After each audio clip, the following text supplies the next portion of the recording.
And to that piece of lieutenant that's always on his podcast, bash us, him.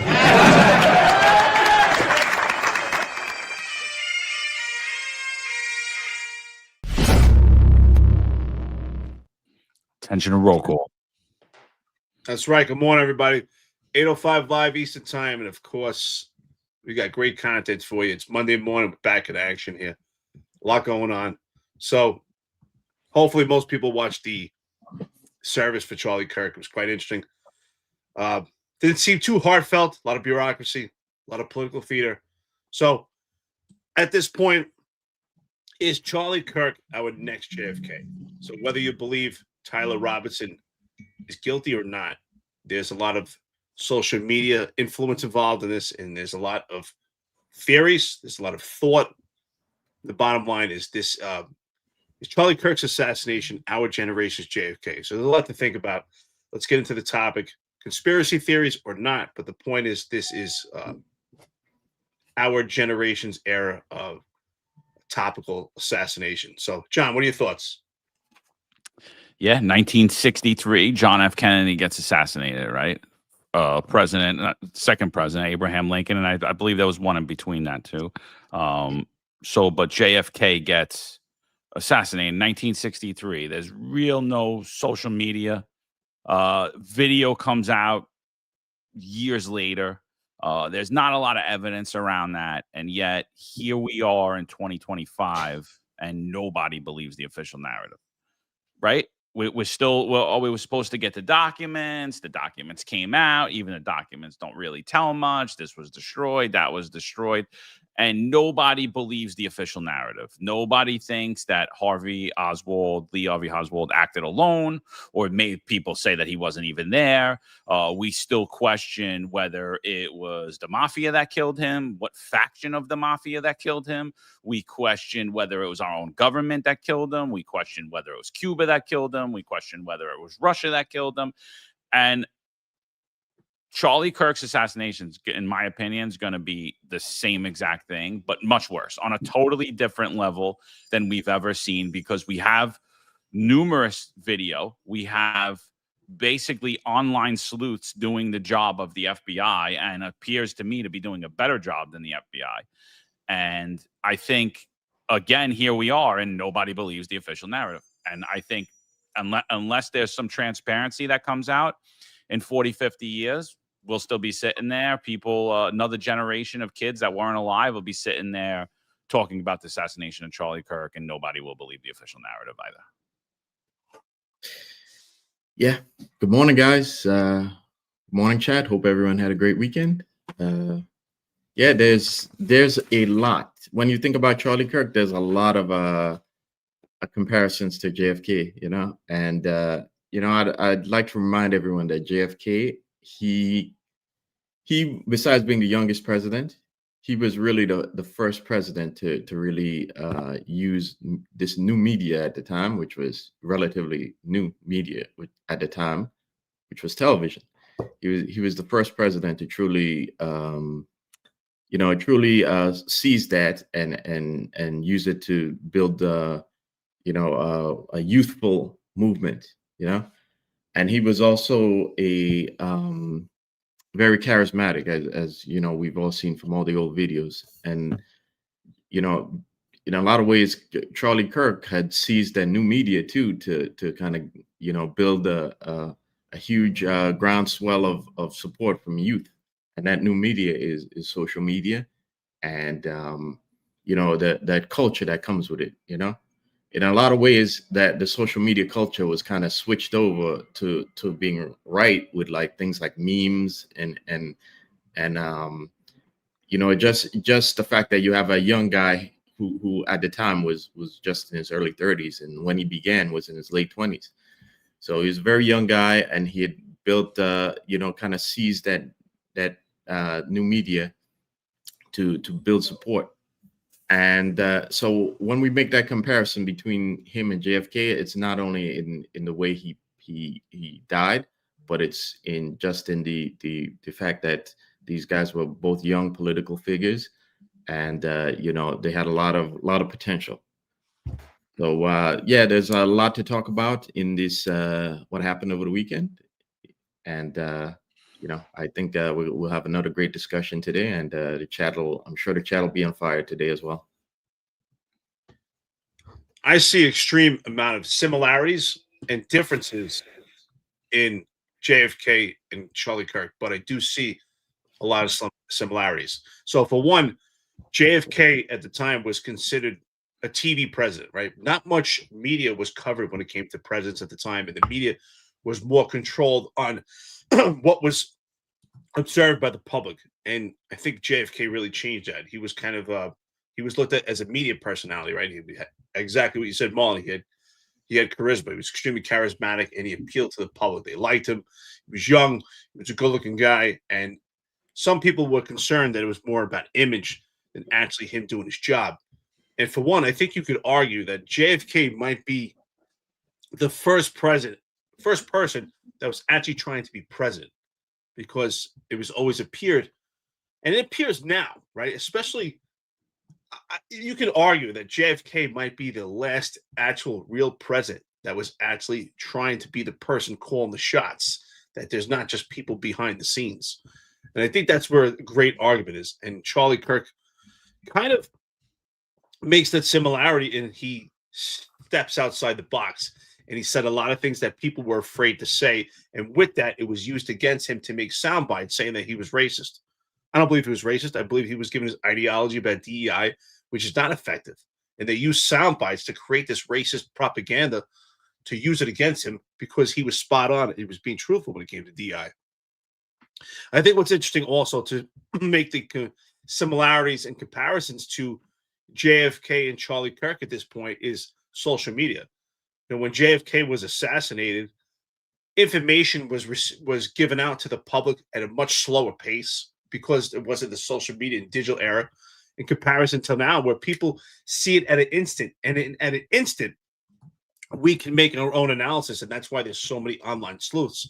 And to your point, John, you're absolutely right. The online sleuths, in some ways, are doing a better job than the FBI, because they're providing more transparency and more angles and ways to look at this. And I think the FBI really dropped the ball when it comes to that, as far as transparency in the Charlie Kirk case, moving kind of slowly, and especially in this digital era now. That's the comparison that you can make from the Charlie Kirk assassination to JFK, is that we need transparency, and we need things faster and expeditious, much more than what we saw with the JFK assassination, because of social media and the digital era, and things move at a much faster pace. And so the fact that the FBI doesn't appear to be able to keep up to the public and what's happening online shows a mishap, and it shows that we're not evolving. The fundamentals and the foundation of both assassinations are quite similar, right? Both were shot, both were looked at by different angles. What we see right now, people talk about the angles, the positioning. Same thing for JFK. Where were people standing? Was there any cues? And with that, because we're not getting information outright, it appears to be a possible another conspiracy theory, whether you agree or not. But no matter what, unless we see full transparency, we'll always have questions, just as we do with JFK. Yeah, I've been using the word conspiracy a lot too, and I hate to do that, because I think honestly what it is just looking at the facts. Conspiracy theorist became what we've seen as conspiracy theorists actually became conspiracy realists in 2020, right? When they were nearly dead on with everything, and the official narrative that was coming out from our government and the media was completely false and easily debunked. And so what's happening is the FBI rushes to give information out, and the information that they're giving out makes absolutely no sense. None. So, there's a lot of things here. There's a lot of different things. Tyler Robinson, did he act alone?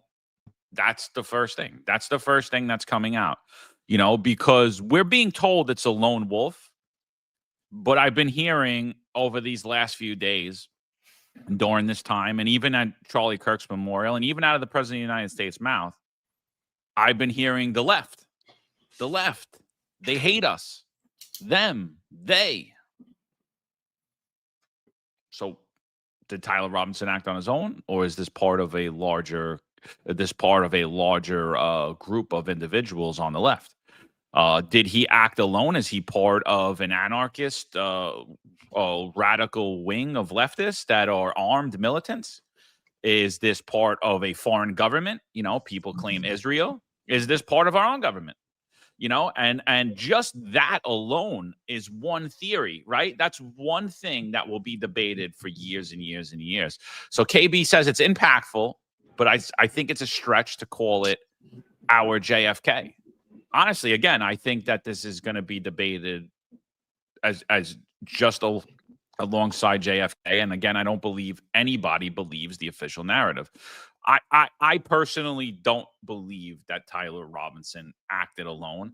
I have a lot of questions around his security team. I want to know, in the past, had roofs been covered when they were speaking?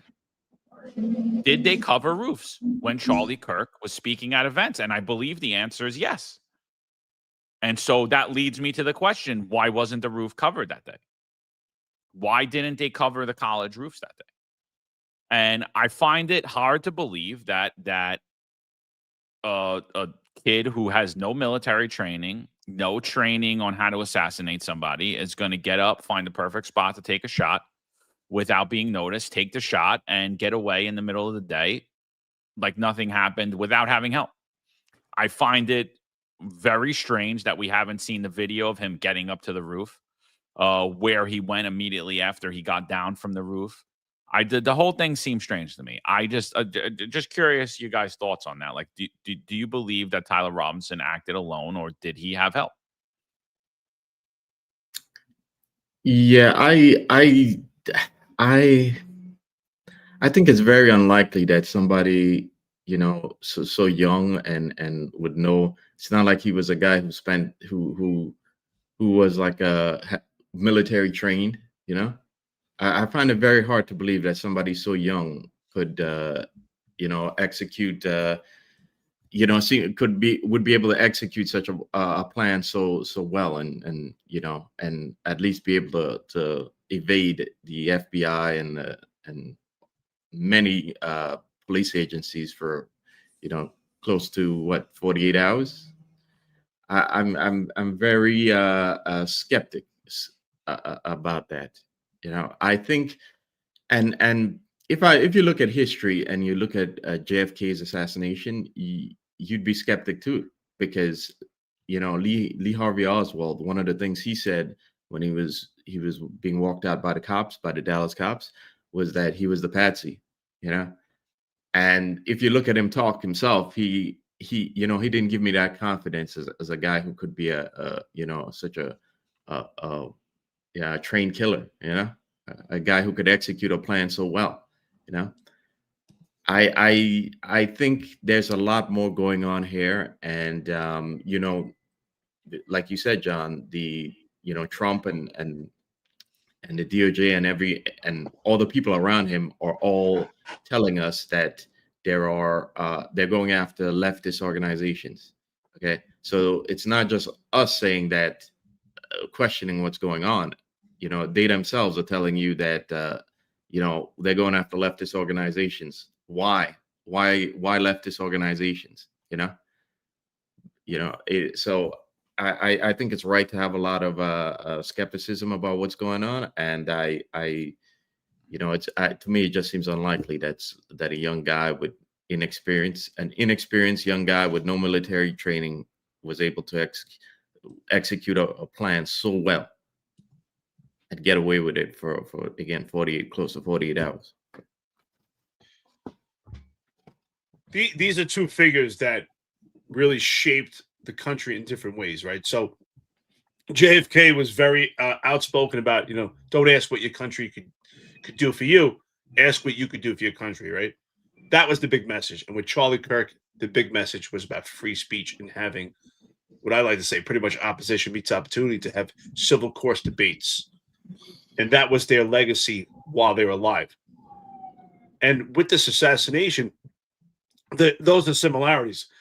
With this assassination, the differences that we see, or at least I see, between JFK and Charlie Kirk is that the assassination of JFK, everyone remembers where they were at the time. If you ask anyone that was was born or alive during that time. It's before my time, but I've done a lot of studies on it. It brought the country together, right? People weep together, and it brought the country together. That's where I see the difference between Charlie Kirk. In this generation, the assassination of Charlie Kirk has brought polarizing views, and it's caused a lot of division amongst people. We have seen vigils throughout the entire world, and it's brought unity, but we've also seen a lot of division.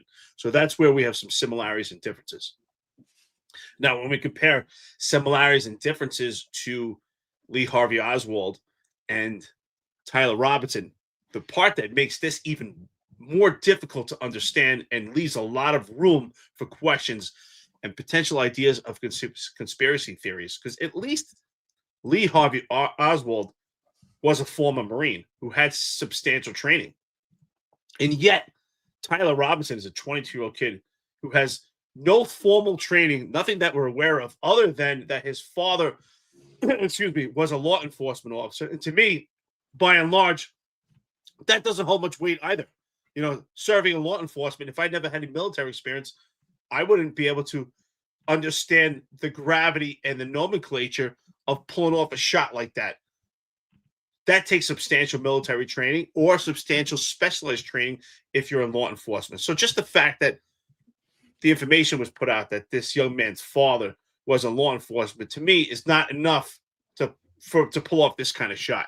Also, 22 years old. I mean, he was apparently dumb enough to have a text interaction, admitting guilt. But yet we don't have any information prior to that. You would assume that someone at 22 years old would not be tight-lipped, that question whether conspiracy theories or not. But if there wasn't anyone actually physically involved, you have to assume that there had to be other people involved at either somehow helping him or either being knowledgeable to his whereabouts and what his mission was. And we don't hear anything. I find that hard to believe that a 22-year-old young man was able to carry this out so tight-lipped where no one would know about it and actually gain access to a roof at a particular location where even Charlie Kirk's wife said he felt he was comfortable, didn't need a vest because security was applicable enough, and he felt he was comfortable. So to me, that's another thing that leaves a lot of questions. So there are a lot of similarities and differences, and I do believe that the assassination of Charlie Kirk is our generation's JFK. Not necessarily exactly the same incident, but there's a lot of similarities of questions. There's a lot of differences because it was a slow-moving social media era in comparison to now. The information should be much quicker and much more efficient.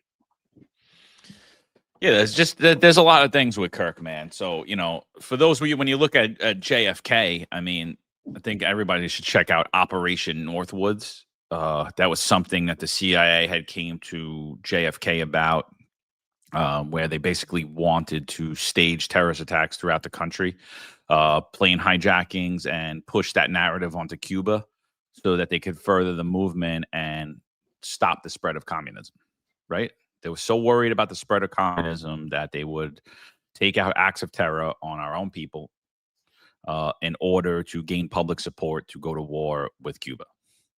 JFK pushed back against that. That could have led us into nuclear war, honestly. JFK was like, I'm absolutely not going to sign off on that. I'm absolutely not going to do that. And he was a moral man. JFK was a Catholic. Charlie Kirk, Christian. A lot of similarities with them. Both very young. Both were going to be around for a long time, right? JFK probably would have won second term as president, and he would have been like an Obama figure. He would have been around for a long time in the wings to support his party and been very popular and basically would have won elections for the Democratic Party. Charlie Kirk, conservative speaker, right? He went out onto college campuses, and what did he do? He signed up voters. Charlie Kirk was a rainmaker for the Republican Party, specifically for the MAGA movement, specifically for Donald Trump. We could see, Charlie Kirk, 100%. Did he utilize free speech? 100%. Did he try to bring people under the tent of Christianity? 100%. But his main focus, TPUSA, Turning Point USA, what they did was they registered young voters. Don Trump Jr. brought that in yesterday, where he said, my theory was we'll get them when they start paying taxes, where Charlie's theory was, no, let's get the generation now so we don't have to win them back. And so what they were doing, what Charlie Kirk really was doing, was creating a conservative trend amongst the youth. He gave conservatives on college campuses a voice, and he was registering conservative voters.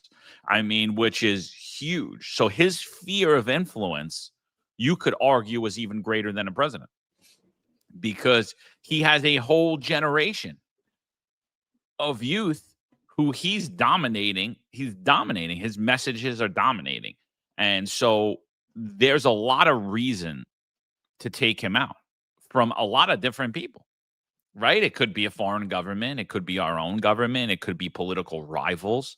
There is a lot of reason to take out Charlie Kirk. Charlie Kirk is I personally, I said it, and I think a lot of people agreed with me that he was going to be the president of the United States at some point. Whether that was what he thought he was going to do or not, I think eventually he was going to be the president of the United States. I think he's going to win an election in almost every state in this country, in any seat. All he would have had to do was move in, meet the requirements, and run. Charlie Kirk would have been winning elections. So and the other thing is that he controls his own media. He's potentially the biggest conservative voice out there. Definitely when it's related to the youth, but even I listened to him. I listened to him the night of the presidential election. I was watching him. That's who I watched. I didn't watch Fox. I didn't watch CNN. I watched Charlie Kirk. I said it on here the next day. I was listening to Charlie Kirk call the shots. I thought he ran a great show, and that sphere of influence. It's a dangerous sphere of influence when you have that much power and millions of people are watching you. You have to think about it. Like, think about how many people want Charlie Kirk pushing their message. Think about how many people are pushing money at Charlie Kirk to push their message. And in any way that Charlie Kirk sways, he could potentially sway millions and millions of people. And we just talked about how the government in 1963 was going to use terrorist attacks to sway public support. What the hell do you think they would do to somebody that had enough control to sway public support? So, I think the possibilities with who killed Charlie Kirk are endless. The other thing. So again, I think most of us don't believe that he acted alone. The other thing is what we're being told about the shot, about the bullet, right? This comes out in Fox News, and I'm sorry if anyone believes this headline. Like, it's got you really gotta start to question what you're watching and how far you're looking into things, because this is the headline in Fox News: Man of Steel. Charlie Kirk's body stopped a bullet that would typically just go through everything, and it was an absolute miracle.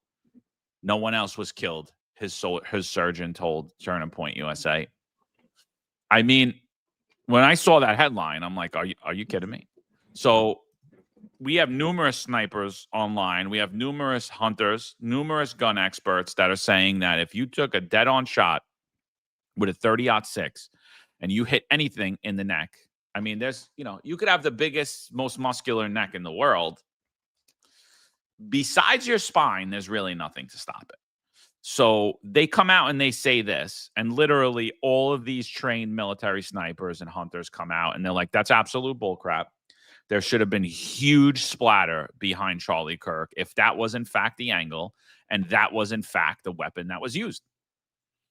The weapon that you're telling us was used, if that's what it is, then there should have been a huge splatter. And immediately it went from it being a miracle. It went from it being a miracle to like, oh, no. It was the angle of the shot. The angle of the shot, the bullet went in, it came down, it hit Charlie Kirk's spine, and it went down. And I found it funny. Alex Jones was the first person to come out and start pushing that angle. I found it very, very funny. We just saw Owen Schroyer leave InfoWars because there was a lot of internal conflict. We've had another gentleman leave InfoWars saying that Alex Jones really was trying to control the narrative over there. And I don't know. That just makes me question what the hell is coming out of not only the mainstream media, but even a lot of these social media influences. What do you think about getting shot with a 30-06 and he was the man of steel and his neck stopped it? I mean, Charlie Kirk was a big dude, but he wasn't a muscular dude. He's a big guy, big tall guy. And even if he was a jacked muscular dude, even if he was Brock Lesnar, 30-06, things going right through you. Yeah. So I think the Man of Steel comment is the new magic bullet for JFK, because in JFK's assassination, the bullet, John Connally, who was the governor, Texas governor at the time, was seated in front of JFK, and he received injuries himself. So the magic bullet theory is that the bullet shot JFK and contorted its way throughout his body and then hit John Connally in the front. And it doesn't make sense, because not only, if you watched the numerous videos that have since come out, that slow down the frame rate, you see it definitely appears that JFK was hit twice, once in the neck and then once in the head, right? But let's go back to the 60s. Even back then, there were people who were saying that was highly unlikely because of the injuries that Connally received and the trajectory of the bullet wound. So that whole when the Warren Commission and the government was telling people that it was just one single bullet, which, by the way, I believe was found on the hospital gurney, right?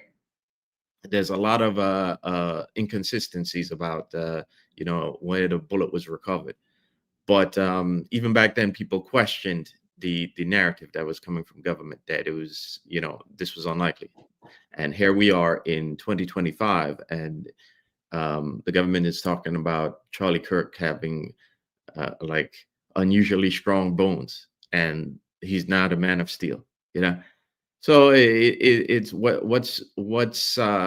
it's not just the comparisons to JFK are plenty here. And again, it's not just in that they're both young political figures, but it's now in the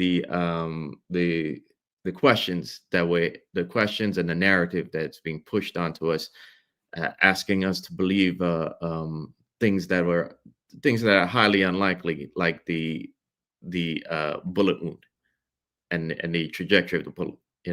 So I expect, just like in JFK's case, we're going to hear the government trying to galvanize support away from us looking further into this, and away from people using logic and reason to analyze Charlie's death.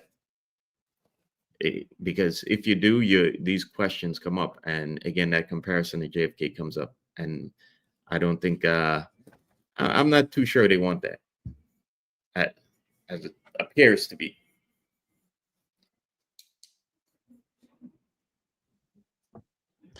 There's some people in this chat that said we're crazy. That how do you compare a president to Charlie Kirk? And I think absolutely, I think Charlie Kirk deserves that comparison, because Charlie Kirk was a powerful figure. He was a powerful figure. Why was he so powerful? Because he was a man with a microphone that sent a message of truth. And if you were in opposition to it, he was always willing for a civil course debate, which is when I talk about opposition meets opportunity. And he drawn in thousands of kids having conversations in universities, conversations that had to be had. And many people in the public loved him, and some people found him polarizing. But he was a powerful figure, just as powerful as a president. And just because someone is a president, you have to ask yourself, how powerful are they, and how much decisions do they actually make? And that's why I made the argument that JFK might be the last president that we actually had, or someone that was trying to be a president. And I think we need to analyze the narrative here when we talk about the round and the bullet. Those are the similarities that we see between the JFK assassination and Charlie Kirk. Is what was the angle? What type of rounds were used? Was Lee Harvey Oswald acting alone? Was Tyler Robinson acting alone? So these are similarities and differences that we could depict to try to figure out what's going on. Because the bottom line is most people do not trust the entire narrative. Why? Because the narrative just doesn't appear to match. Don't tell me that's complete nonsense that Charlie Kirk was this superhuman figure. He was a human figure. That's why, unfortunately, that bullet did take his life. If he was this man of steel, then the bullet wouldn't take his life. Now, the reality is when we talk about armored piercing rounds, Charlie Kirk did not have any armor on him. He didn't even have any soft armor. It takes, and we all remember this from the police department, any active retired members of NYPD, I'm sure other law enforcement agencies probably utilize the same thing, or if you're in bodyguard or security type work, it takes at least a level 3 protection to potentially, now listen what I'm saying, potentially stop an armored piercing round, because some armored piercing rounds have high velocity to them, and a level 3 may still not stop it for soft armored protection. You would then, if you remember back when we were working, they would give you that metal plate to go in your chest, and of course they couldn't afford 2. They would only give you 1, so you had to make a choice if you put one in the front or the back, because there are certain high velocity rounds that you would need a metal plate to stop that round. That soft armored vest would not be enough. Now, Charlie Kirk wasn't wearing anything. I don't want to hear that he was a man of steel. This is absolutely complete nonsense, and that his body was able to handle the trajectory of a high velocity round compared to someone else. That's complete nonsense. Kind of reminds me when I think about doing jujitsu. When you do jujitsu, it doesn't matter if you have a 300-pound or a 400-pound muscle person or someone that's 50 pounds. If you grab someone's neck, the neck is a vulnerable spot, and your neck and your head are the computer to your body. You shut off the blood and the oxygen to the neck, and someone goes out of the picture, whether it's unconscious or, God forbid, if in the real world, not in a training environment, you could kill them. And it's the same thing with Charlie Kirk. He's not some superhuman figure that is going to stop this type of round. So this narrative is not matching logic. It doesn't meet the metrics. So any gun experts out there are saying, what is going on here? That's the problem. We need complete transparency. We need honesty so that these questions aren't had. Because if we don't get that now, this is going to go on for years, just as it did with JFK, and it still goes on. We need complete closure. It needs to be accurate.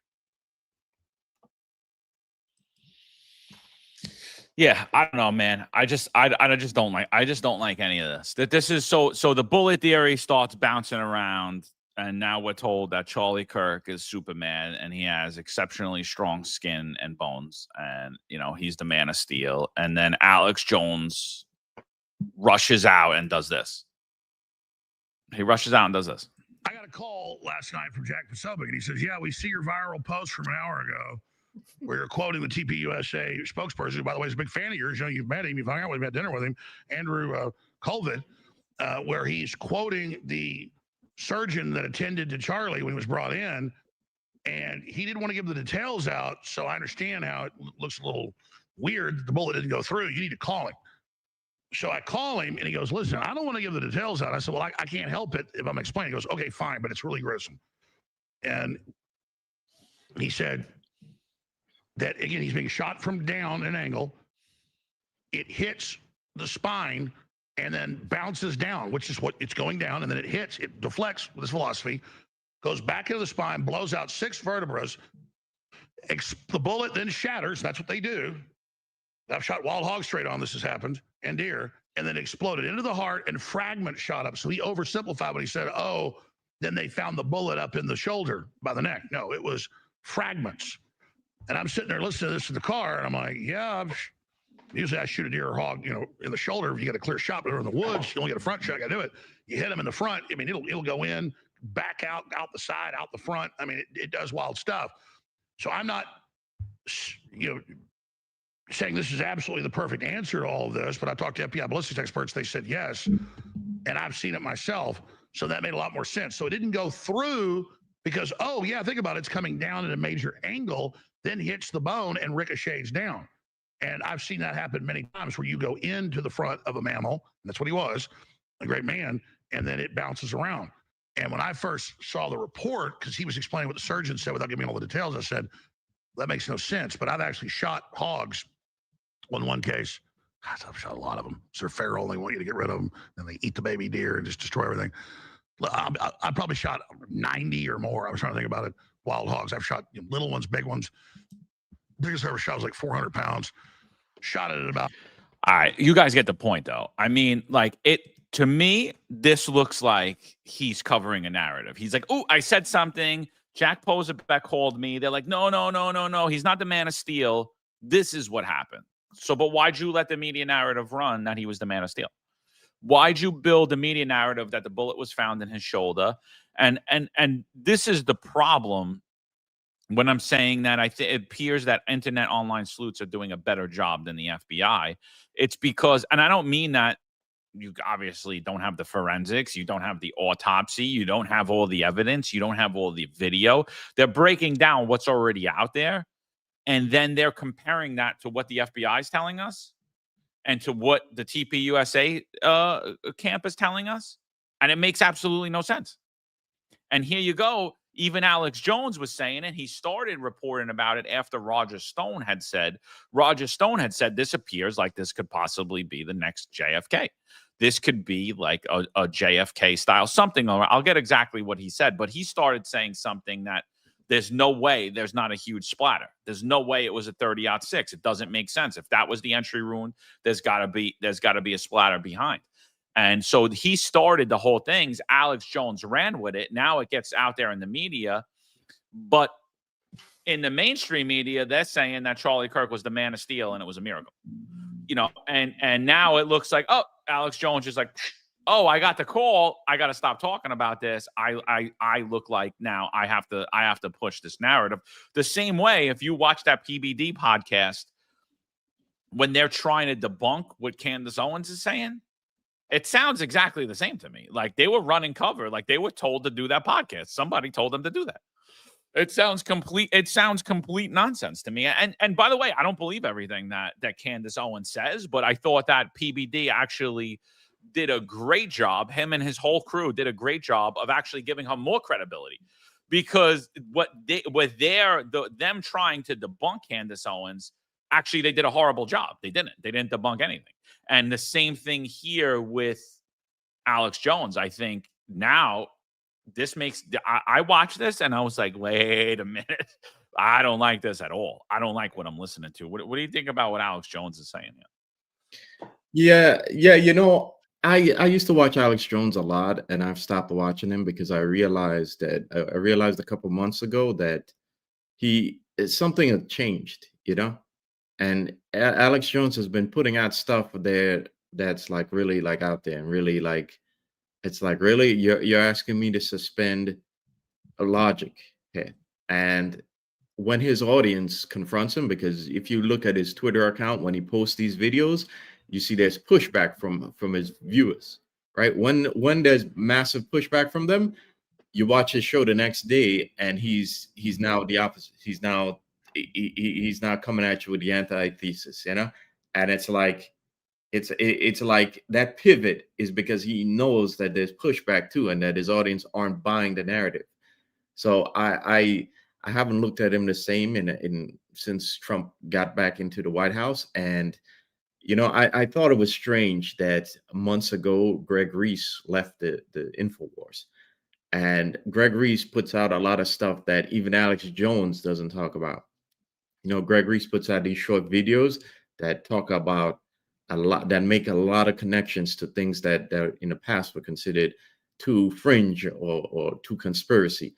But if you watch those videos are very insightful, and he has sources, and it's well done.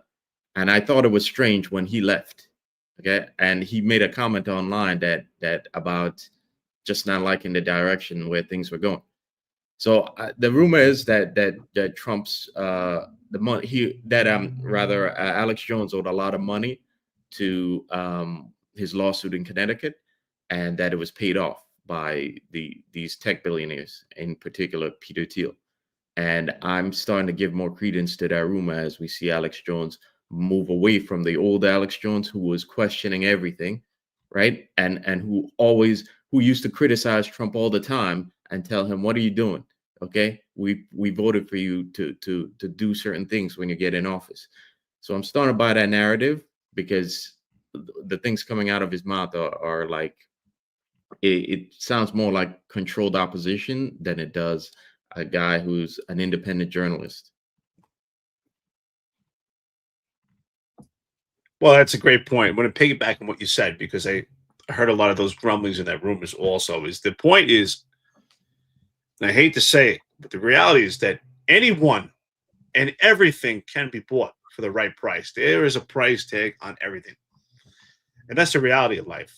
And sometimes you have to question, was he bought or not? Because you do see the narrative tail down, and you find that he was kind of in his own lane. And now you see that he's really lined up with other right-wing conservative media at this time in the death and the assassination of Charlie Kirk. And they're riding the same narrative. And usually Alex Jones kind of finds his own lane. So to me, that definitely puts prudence to this. And we have to ask ourselves, was he bought at some point? Because you do see their narrative start to change. And it goes back to what we say all the time, Marlon and John, right? Controlled opposition, controlled narrative. And that's what we see. And this fits the line with what we see what's going on with free speech at this point. Curtailing free speech, which controlled speech, stopping the hate speech.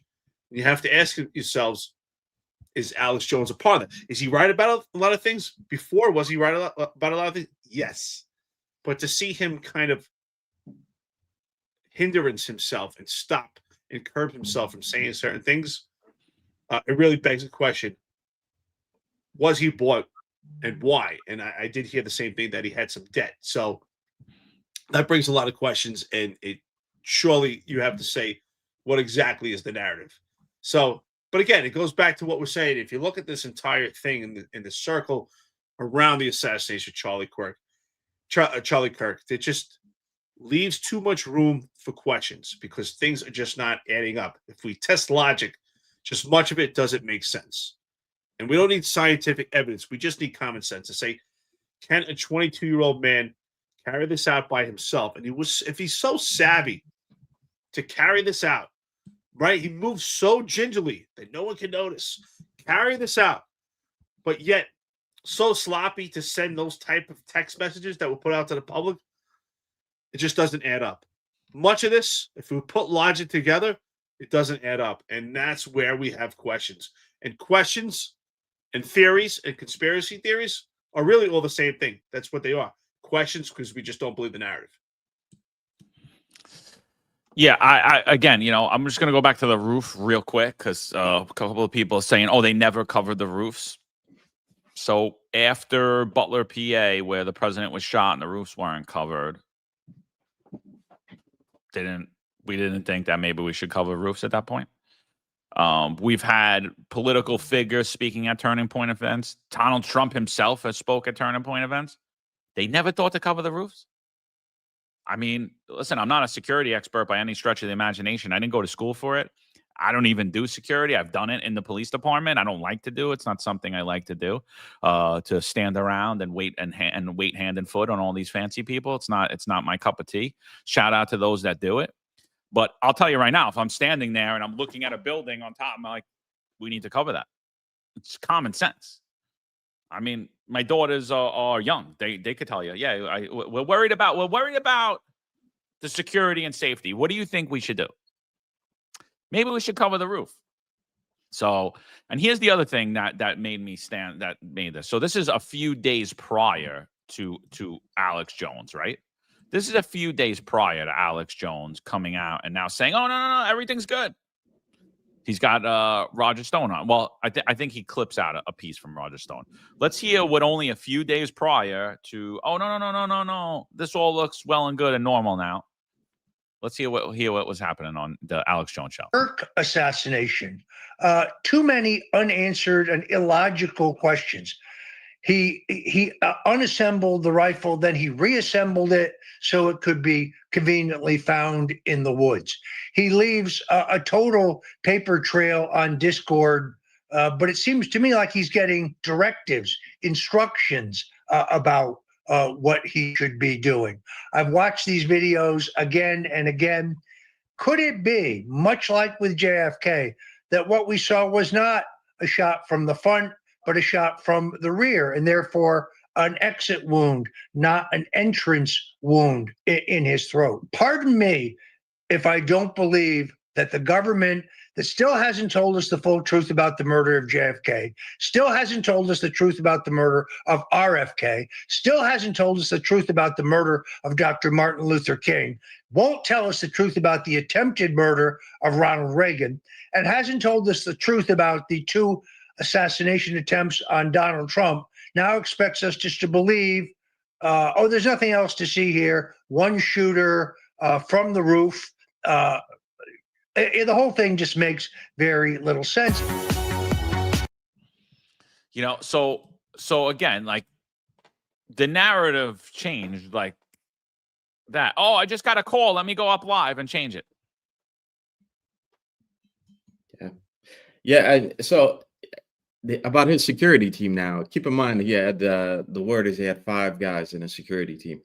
You're telling me, you're telling me like experienced former military and police officers aren't going to think to, you know, put a guy on the rooftop, you know?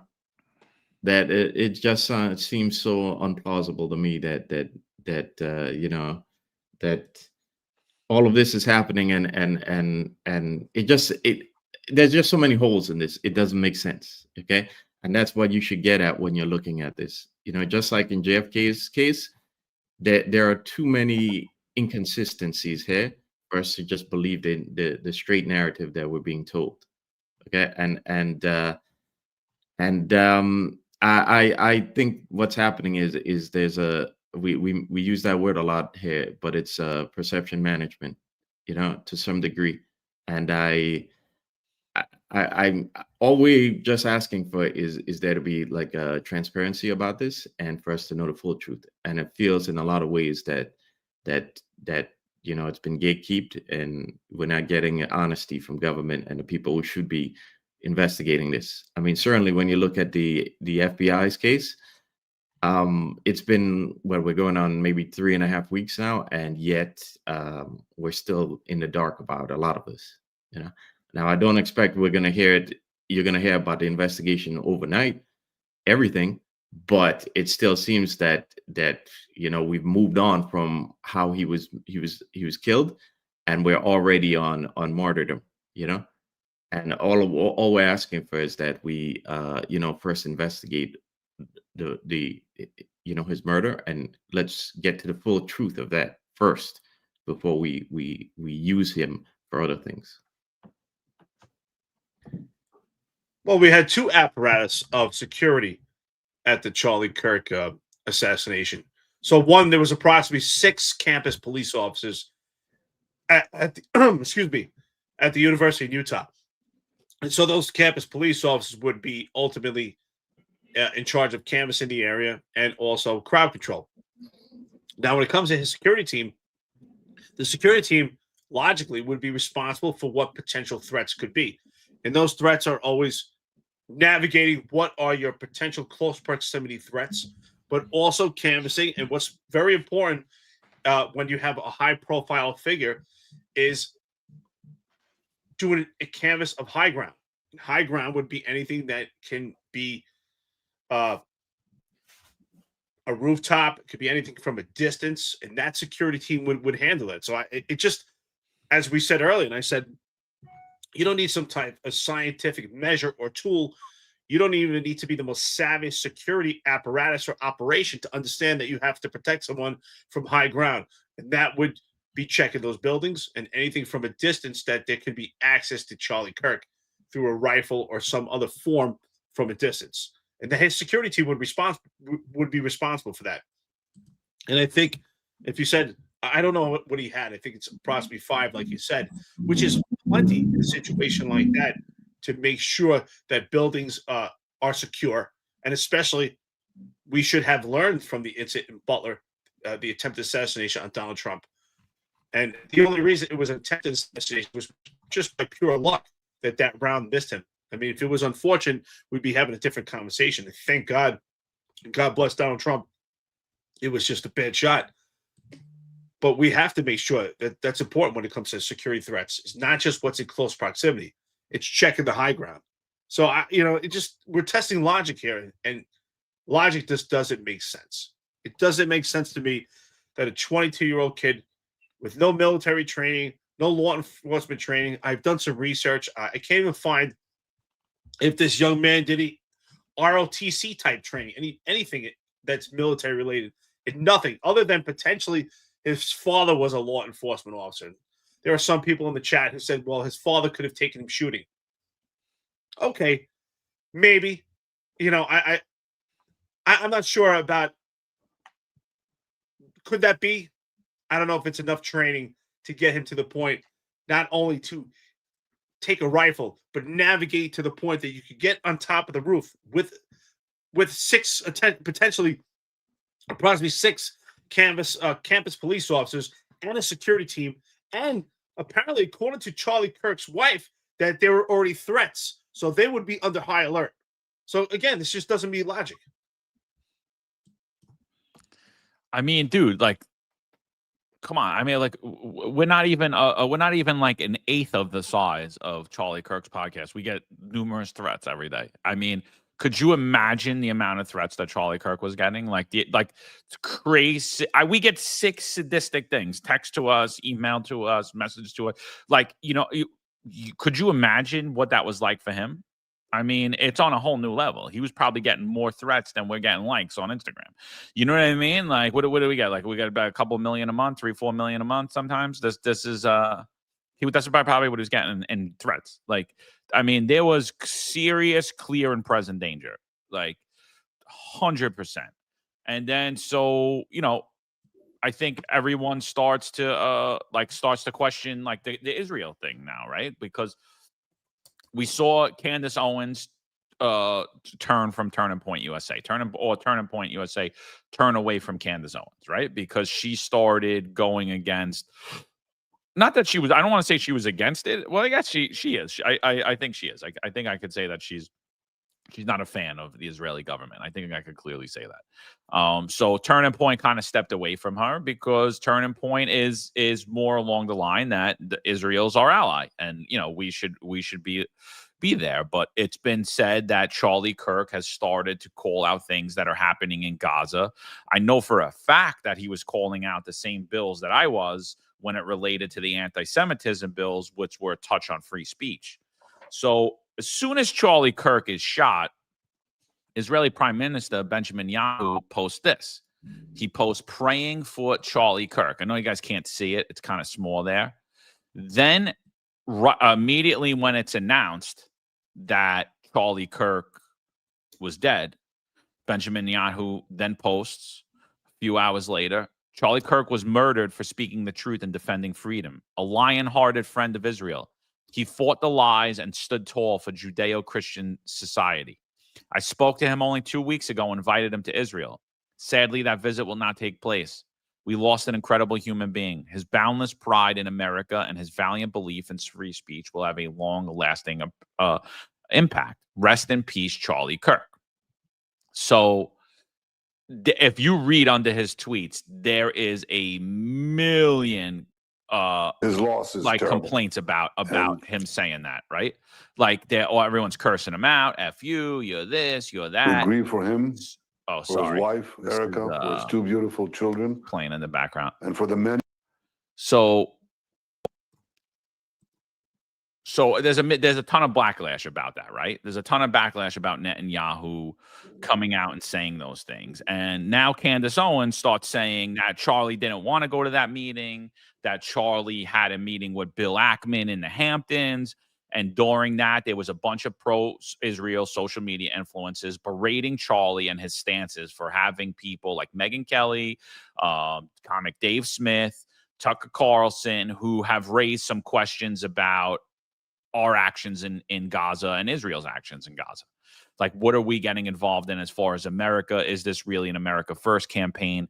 And Candace Owens is saying that he did not want to go to that meeting with Benjamin Netanyahu.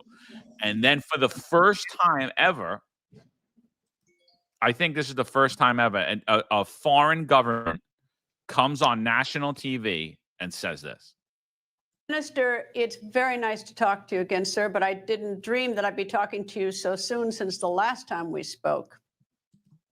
Well, the circumstances are tragic. And as you can imagine, Greta, I want to say a farewell to a great human being, a great friend of Israel, a great champion of Judeo-Christian civilization, and a champion of free speech, free debate, freedom. Charlie Kirk his loss is terrible. And we grieve for him, for his wife, Erica, for his two beautiful children, and for the many, many, many people who will not hear his voice. His legacy, yes, but his unique voice, that's gone. You know, you didn't just read about him. You actually knew him. He wrote you a very personal letter in May, and I think you just spoke to him recently. Am I right? Yeah, yes, he did. You know, he wrote me this letter, and I think May 2nd, and he says, one of my greatest joys as a Christian is advocating for Israel and forming alliances to defend Judeo-Christian civilization. That's in a nutshell, Charlie. And then I called him a few weeks ago and I said, so Charlie, why don't you come and visit us? And he said, well, I'm going to, and we were going to fix a date. And that's not going to take place. Charlie really regretted seeing Israel losing some support around the world. I think that was one of the reasons, you know, that I think that he wanted to speak to you or wanted to write to you, because, you know, he knows, you know, how much Israel is suffering in the world and how some institutions like the UN make it very difficult for Israel on top of everything else. Well, he talked about that in the letter. He said, it pains me to see support for Israel slip away. That's what he said. I don't know. I just, you know, I mean, you see this more often in Israel than we do here in the United States. I mean, you just had a terrorist attack at a bus stop on September 8th. I mean, Israel has seen so much bloodshed from terrorist attacks. So, you know, I guess that you're in a particularly unique position to try to help us grieve, help us get through this. Well, yeah, we have, you know, we're fighting terror on 7 fronts, more or less all of them organized and orchestrated by Iran, and we've dealt Iran and its proxies severe blows, including removing, with President Trump's help, the existential threat to Israel of atomic bombs from Iran and thousands and thousands of ballistic missiles. But we continue the battle against terrorism, and as you say, just a few days ago, we had 6 innocent civilians mowed down by Hamas-inspired terrorists in Jerusalem. So yes, we fight it on all fronts, but I think there's something else going on here. Look, the radical left, the ultra left, has joined forces with radical Islam, and they are constantly attacking our civilization. That's what Charlie understood. There's an attack on Western civilization. There's an attack on our common Judeo-Christian heritage. And when these people attack us, they try to silence us. They tried to kill President twice, to assassinate President Trump twice. They tried to assassinate me. They fired mortars of flare mortars at my home, nearly burnt it, nearly killed, burnt alive a security guard. We found out that they actually had plans, concrete plans, to murder me. They call for the murder of not only me, but my wife, my kids. So there's this incitement of terrible propaganda that we see here and we see in the United States against the leaders of 2 democracies. And, you know, what do they say? They say, Trump is Hitler. Right, Trump is Hitler. Give me a break. I'm Hitler. And if you have a Hitler leading your country, well, you know, you can kill Hitler. And if you can't kill Hitler, kill those who support Hitler, which is, and we're, of course, dictators. We don't get elected time and time again with, you know, democracy, democratic vote. So we're despots, we're Hitlerian, so they say, and they have to kill us. And so they try to kill us. They foment so much So much of this propaganda. So he goes out to say he didn't kill Charlie Kirk and they didn't assassinate him. Israel didn't have nothing to do, and they want us dead. Who are they? And does anyone ever remember a foreign government rushing out on TV to say that they weren't involved in an assassination attempt? I don't. Yeah, I don't know what to think about that. I think it's like it's just all bizarre, Well, it's like at times I feel that I'm either in the Truman Show or I'm in like Idiocracy, because it just seems like everything is like a production, and I don't know what. It's like hard to decipher what is like real anymore, because it just seems so. I mean, even if it's just a conspiracy, this all seems so like it seems so sloppy to be a conspiracy, So I don't know what to think of it. But there is something for everyone to think about, and it's that I said this before. When you live in a Western democratic republic, in a lot of ways, if you're somebody in government, right? You're kind of like, I'm looking at this purely as you're somebody in government, okay? You're that politician. You're kind of at a disadvantage to Eastern autocracies and one-party states, because you look at China, right? China and Russia.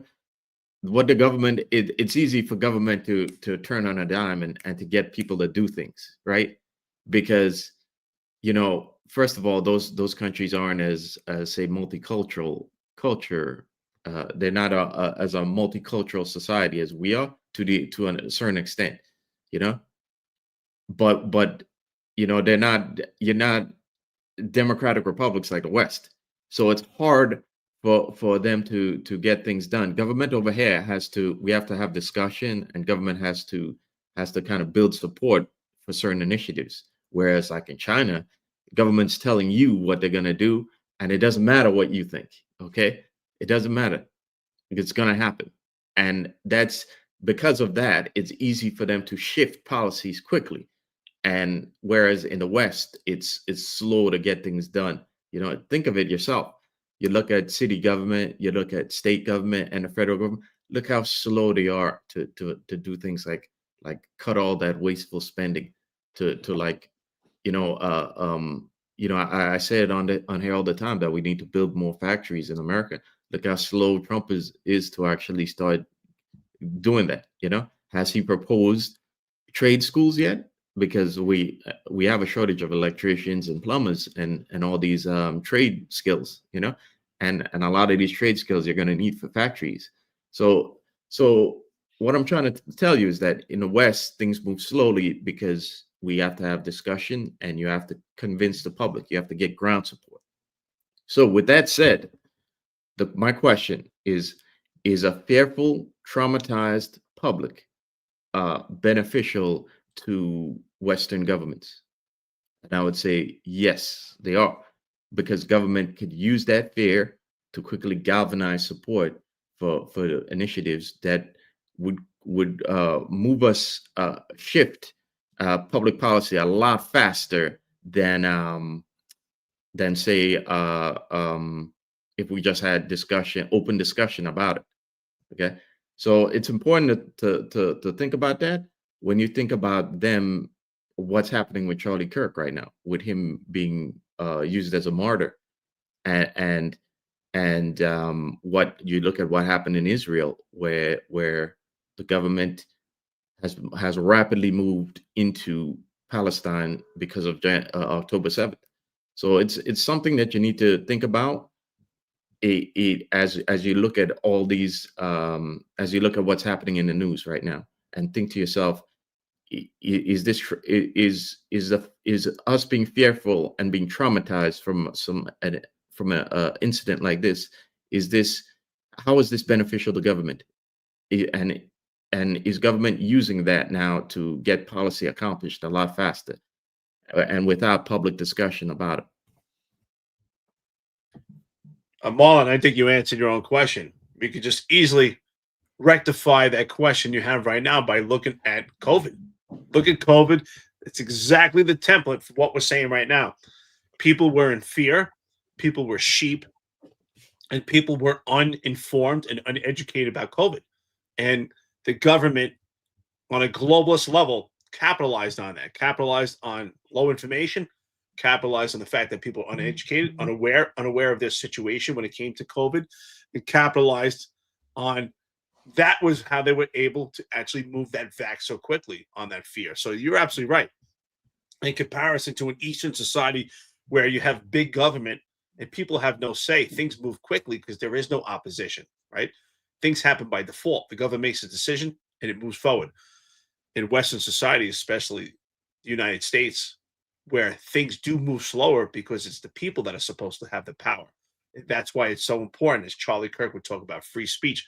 We have to keep that emphasis and keep the power of free speech, because without that free speech, we cut off communication. And that communication is the power dynamic to a democracy. So I think this is really substantial.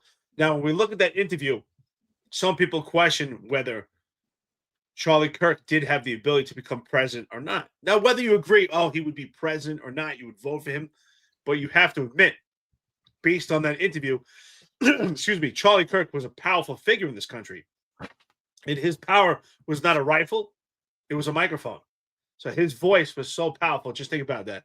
Could move mountains. And yes, I do think whether he would become president or not, he would be a powerful figure in this country, and he already was, that could ultimately help shape this country for the better. Whether you agree with his views or not, I didn't agree with everything. I agree with a lot of stuff, and I don't agree with everything most people say. I agree with most things and critical, and I expect people to do the same of myself when I say things. I hope you agree with a majority of it, and then some things, if you don't agree, we have civil conversations, and that's the whole point of opposition meets opportunity. We should all learn from each other and learn every day. But that interview to me just solidifies that Charlie Kirk was a powerful figure. No, I mean, so numerous tweets, goes out on TV. We didn't assassinate him. Comes back on TV.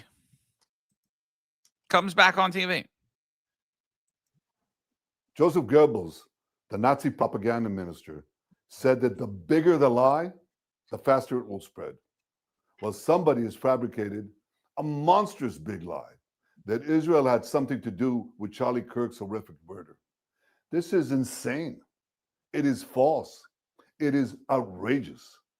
Charlie Kirk was a giant, a once-in-a-century talent who defended freedom, defended America, defended our common Judeo-Christian civilization. Charlie loved Israel. He loved the Jewish people. He told me so in a letter that he sent me just a few months ago. One of my greatest joys as a Christian, he said, is advocating for Israel and forming alliances with Jews to protect Judeo-Christian civilization. He encouraged me to make the case directly to the American people about how vital Israel is to U.S. national security. He told me, the Holy Land is so important to my life, it pains me to see support for Israel slip away. Now, if Charlie disagreed with a policy of mine or a decision here and there, not only did I not mind, I welcomed it. This is the essence of Charlie. This is the essence of a free country. It's exactly what Charlie stood for.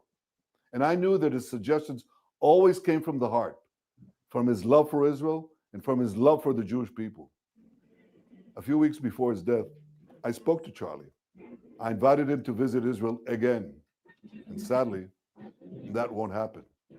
Now some are peddling these disgusting rumors, perhaps out of obsession, perhaps with Qatari funding. What I do know is this: Charlie Kirk was a great man, and a great man deserves honor, not lies. Rest in peace, Charlie Kirk. May your memory be a blessing. So, I mean, again, I don't blame people that are sitting there questioning it, because that's strange, man. You're going out on official Israeli government. No, we didn't kill him.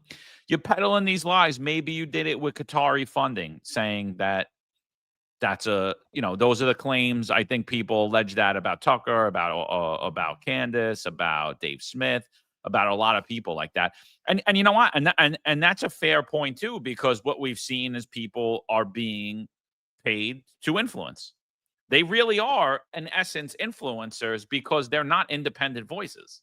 They're being paid to influence, right? Most of these conservatives, they go on an app. Same with the lefties. They go on some of these apps, they get told what to post, and then they all post the same thing. Do you guys think it's a coincidence that they're all posting the same exact thing? They're all posting the same exact message on the same day? No, that's how they're making money. How do you think these people are living? Like, where were they before this? Like, what were they doing before they were social media influencers? How do they earn money? And so I get that it's like, oh, yeah, so the same way that JFK, it was labeled that possibly Cuba did it, possibly Russia did it. It's the same thing that's going to happen now with Charlie Kirk in Israel.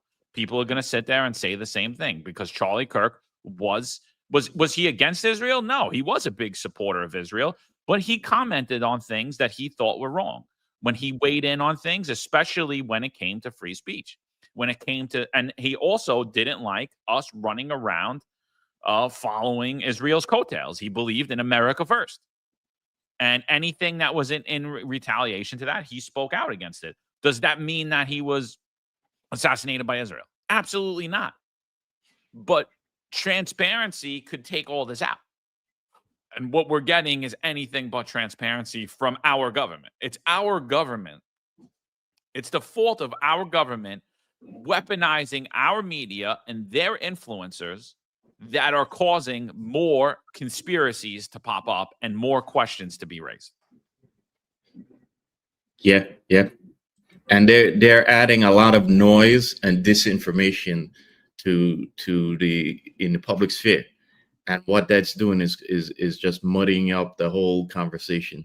And it's making it hard for people to have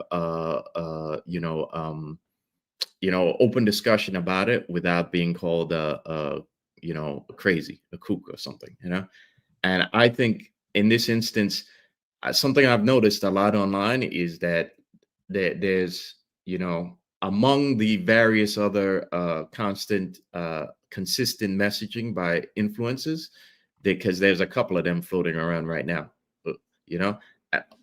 and all those little messages, by the way, are meant to create divisiveness besides create noise, right? One of those messages I've noticed is it's the Jews, okay? And I'm looking at it like, when I see that, I know that's bogus, It's meant to create again more divisiveness and to flood the public arena with anti-Semitism and anti-Jewish comments. Okay, and I think the reason why I said last go around that fear and a traumatized public is beneficial to government is because in a lot of ways I believe the Israeli government themselves and Netanyahu is stoking that whole those conspiracy theories, and why would they do that? Well, why would he do that? Because it's beneficial for them to galvanize support for what they're doing. If Israel seems like a victim, if the government and their policies seem like they're reacting to being the victim of something, it's easier to galvanize support for that. And because the reason why I'm saying that again is because look at his behavior. His behavior to all of this is weird. It's just strange. Okay. In a lot of ways, it just feeds the conspiracy that he just comes up out of nowhere and starts talking about Charlie Kirk, So I think, again, all of this is deliberate, and it's meant to create confusion, and that confusion, and along with the fear, are already there from people traumatized from having seen such a public murder. Okay, is beneficial for them to use. Okay, and again, we need to separate people from governments, because people from governments and from the elite, because just because somebody is, there's that saying, just because we're the same skin folk, doesn't mean we're the same kinfolk. Okay. And we need to separate the people who are in these governments, who are in these elites, from the actual people. Okay. Just because the Israeli government is doing terrible things doesn't mean that it's the Israeli people, because again, 50% of the people in Israel protest all the time for what's happening right there. So, well, I'm glad you mentioned that. Right, there's a dichotomy there, and I find it just appalling when people blame the Jews. Right, and there's a dichotomy between the Jewish people and the government, and it's the same thing here. We wouldn't find it.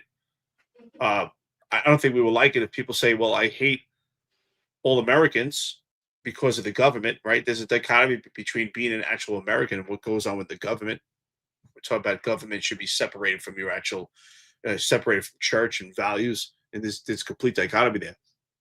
But I do believe that, Israel is a major ally of the United States, especially one of our biggest allies in the Middle East. And they do have a right to defend themselves. But at the same token, we have to take focus on what goes on in the States, and we have to put America first. Israel is an ally, and they have a right to defend themselves, but we have to put focus on what goes on in America. And the timing, though, of what he's saying is impeccable, and then he has to come out and say that. So it is odd. So Rob Lukesh, Finance Unfiltered Family, makes a great comment. The longer the facts are not told, conspiracies will continue to feed the narrative. That's why I was saying conspiracies equal questions. Conspiracies, theories, questions, they're all the same thing if you really look at the circle of it. And that's because I think the FBI has really missed the mark on this. We need immediate response, immediate effectiveness, efficiency, and we need answers and transparency. And it has to be logical and sequential that people can understand it, because it's not making sense. And that's why we have online sleuths are really looking more impressive than the FBI, because they're looking at it from different angles and different questions and different theories or ideological ideas about what happened than the FBI. And the FBI should do that then. Yeah, that's what the FBI should do, especially in this digital era, and say, hey, this is what happened. Here are different angles and different theories of what may have happened, and here's why it does not make sense. So let's give people logic, and let's give them those scenarios and tell them why it doesn't make sense, to bring full closure.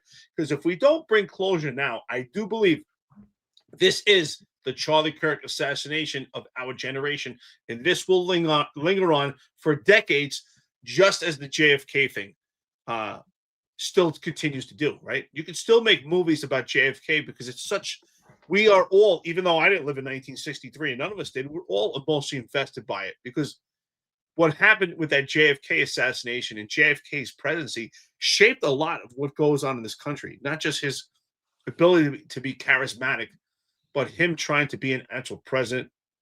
His ideas and how the country loved him still live today. So I think this is really important we look at this. And I think Charlie Kirk, while he may not have been a president, he was a powerful figure in this country, and arguably he may have been more of a powerful figure than a president, because he had the ability to say what he wanted. He had free speech. Yeah. So and then a lot of people talking about the text messages, right? Like the text messages that came out, and so what comes out, what's reported in the indictment by the FBI is this chain of text messages from Tyler Robinson to his trans boyfriend, right? And there's no time, there's no date on the text messages, what's noticeable, and they appear to be cherry picked. So it says, drop what you were doing and look under my keyboard. And then the person says, what? You're joking, right? I am still okay, my love, but I'm stuck in Orem for a little while longer yet. Shouldn't be long until I can come home, but I got to grab my rifle still. To be honest, I had hoped to keep this secret till I died of old age. I'm sorry to involve you. You weren't the one who did it, right? I am sorry. I thought they caught the person. No, they grabbed some crazy old dude, then interrogated someone in similar clothing. I had planned to grab my rifle from the drop point shortly after, but most of that side of town got locked down. It's quiet, almost enough to get out, but there's one vehicle lingering. Why? Why did I do it? Yeah. I had enough of this hatred. Some hate can't be negotiated out. If I am able to grab my rifle unseen, I will have left no evidence, going to attempt to retrieve it again. Hopefully they have moved on. I haven't seen anything about them finding it. How long have you been planning this? ? A bit over a week, I believe. I can get close to it, but there's a squad car parked right by it. I think they already swept that spot, but I don't want to chance it. I'm wishing I had circled back and grabbed it as soon as I got out of my vehicle. I'm worried what my old man would do if I didn't bring back Grandpa's rifle. I don't know if it had a serial number, but it wouldn't trace to me. I worry about prints. I had to leave it in a bush where I changed outfits. Didn't have the ability or time to bring it with. I might have to abandon it and hope they don't find prints. How the F will I explain losing this to my old man? Only thing I left was a rifle wrapped in a towel. Remember how I was engraving the bullets? The effing messages are mostly a big meme. If I see notices on Fox News, I might have a stroke. All right, I'm going to have to leave it. This really effing sucks. Judging from today, I'd say Grandpa's gun does just fine. I don't know. I think it was a 2000 scope. Delete this exchange. My dad wants photos of the rifle. He says Grandpa wants to know who has what. The feds released a photo of the rifle, and it's very unique. He's calling me right now, not answering. Since Trump got into office, my dad has been pretty diehard MAGA. I'm going to turn myself in willingly. One of my neighbors here is a deputy sheriff. You were all I worried about, my love. And then the boyfriend finally responds and says, I'm much more worried about you. Don't talk to the media, please. Don't take any interviews or any comments. If any police ask you questions, ask for a lawyer and stay silent. So, again, well planned out, but you very cognizant that these text messages are going to get out. And then he tells the boyfriend, supposedly, look under my keyboard where there was supposedly that note. And that's what we showed you last week, what was Kash Patel and his word salad saying, we have a note. It was destroyed, but we have evidence of that note, and we're trying to piece that back together. And based upon our serious interview stance, we were able to determine that, in fact, there was a note, even though it no longer exists. And this is what it said on it, And so, like, the whole thing starts to raise a lot of questions. People are reading these text messages, and they're like, does that kid really talk like that? Squad car. Where are all the messages in between? Because clearly, there's a long run of only his messages and no response from the boyfriend. And why were those removed? Why were those conveniently taken out? Why isn't just the entire conversation there? And again, it's lack of transparency that leads to more questions, leads to more of the insanity. Like, what do you guys think about those text messages? Well, it goes back to what I just said, like that they seem to be feeding the conspiracy themselves. You just released that text message, and there's been no follow-up about the case. No further information about the case or the inconsistencies that we were initially told. And it seems like you got to ask yourself, why would they want to create this themselves? And I think it goes back to, again, they need to galvanize support in one way or the other, and they need to, by adding more noise to the conversation, you make it easier for you to kind of distract, and for people to fill in the blanks themselves. And if they fill in the blanks, you might be able to galvanize their support for something based off that. Now, to me, those texts read like, the point in a movie where the villain like explains what they did, the villain monologue, or like the between me and you trope in movies, where the villain is like, oh, between me and you, I did so and so and so, and this is how I murdered them. It just seems so implausible to me. And I think, again, I think they're feeding the noise themselves, and you got to ask yourself why. Well, I think for one, the fact, excuse me, the fact that there's no timestamps in these text messages distorts the narrative right there. Just distorts the narrative. The other thing to me is people are saying, oh, well, we have all these conspiracy theorists out there. The reason why we have these conspiracy theories is because it just doesn't meet logic. It just doesn't make any sense. These text messages, honestly, at face value, they look like they're fabricated and doctored. Do we know that for sure? Can we prove that? No. But that's the way it appears because it's missing a lot of context. To me, it seems too matter of fact. I mean, if this is true, that two lovers are having a conversation about taking the life of one of the most prolific figures in the entire country, it just seems too matter of fact. Oh, are you did it? Oh, yeah, I did it. Okay. I mean, it's just way too matter of fact. And it just appears to be extremely edited. That so much information's missing, but yet it was so kind of like sophisticated. I've never heard a 22-year-old kid, even with a father potentially as a law enforcement officer, to refer to a cop car as a squad car. I can tell you right now, in almost 20 years of law enforcement, I don't say squad car. I don't even think you guys say squad car, right? You say, oh, there was a cop car or an RMP for radio motor patrol if you're NYPD, but you're not going to say squad car unless you're in a specific sheriff's department that uses that terminology. I've never heard anyone say that. It looks doctored. It looks fabricated, which is why there are conspiracy theories, questions unanswered. And that's why we have online sleuths. It doesn't look right. So that would be and it would behoove the NYPD at this point. I'm sorry, not the NYPD, the FBI, to speak out and say why those text messages are real, how they were garnered, where are the timestamps, and why is there missing information, and what was the context of that entire conversation? How do we just say, hey, lover, I just killed Charlie Kirk. Oh, you did? Great. You're going to get coffee later? I mean, it's just so matter of fact. What preceded that conversation? I mean, these two guys are in love, right? You're going to, he's just going to turn, you're going to lose your loved one now who's going to go to jail. It just seemed too matter of fact to me. I don't know. And that's why it doesn't look right. It doesn't look right. And that's why we have conspiracy theories. And that's going to be a piece of evidence that will be questioned forever. And I'm sure we can foreshadow it right now. There will be movies, and that will be part of the movie, is those text messages.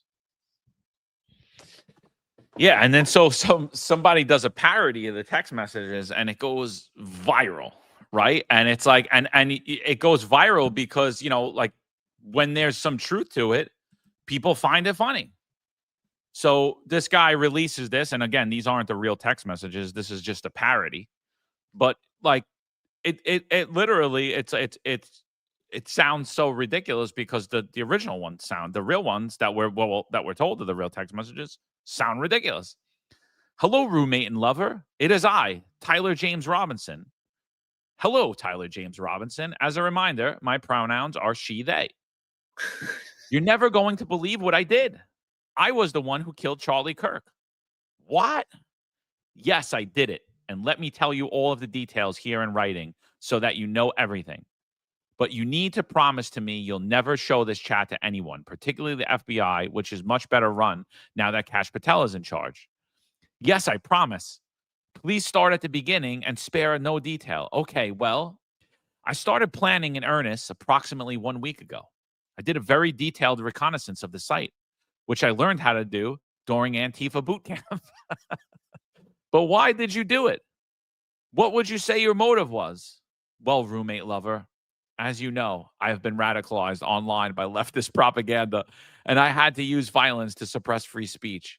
I don't agree with it, as is our way. So, I mean, the thing goes absolutely insane, and like some people are thinking that it's real because that's how ridiculous the original ones were. Like, you know what I mean? And so, there's always like some truth in parody, and things that are look legit go pretty far, and people like this is how ridiculous it sounds. This is how ridiculous it is. And again, so you're right. Not to harp on those text messages, but it just is what it is, man. Nothing really makes sense at this point. Antifa boot camp. That's the best. So like my whole point in all this is like every facet that you could think of, the official narrative has about 20 conspiracy theories around, or 20, I don't want to say conspiracy, 20 different theories around it. So I think it's fair enough to say that, yeah, this is going to be talked about for generations. And I don't know that anyone believes we'll ever get the official answer, but they don't believe what's coming out of Kash Patel's FBI. They don't believe Kash Patel. And there's a lot of good reason to not. There's a lot of good reason to not believe him. He seems to be in over his head. He seems to be the Kaz Daughtry of the FBI. Huh. Yeah, this whole thing seems you know what I was thinking when you were reading that, John? I'm thinking a lot of this seems like a bad dialogue from when WWE would have these backstage moments, and they'd have like the terrible dialogue that make you realize it's like it's like kind of mocking itself too a little bit. But I was looking at the Trump when Trump got on stage too. You realize there were fireworks on the stage, yeah, when Trump got on there, and it's like it was like a WWE entrance, It's like a lot of these things. This seems like I just can't believe we're living in these times, I really can't believe it, Again, it goes back to what I said. It's like, am I in Idiocracy or am I in the Truman Show? I just can't believe what we're witnessing right now. Yeah, look, it's like a WWE. It's WrestleMania. It really is a performance. I mean, yeah, it does. It doesn't. I get. The memorial angered me. I listened to it. I watched it.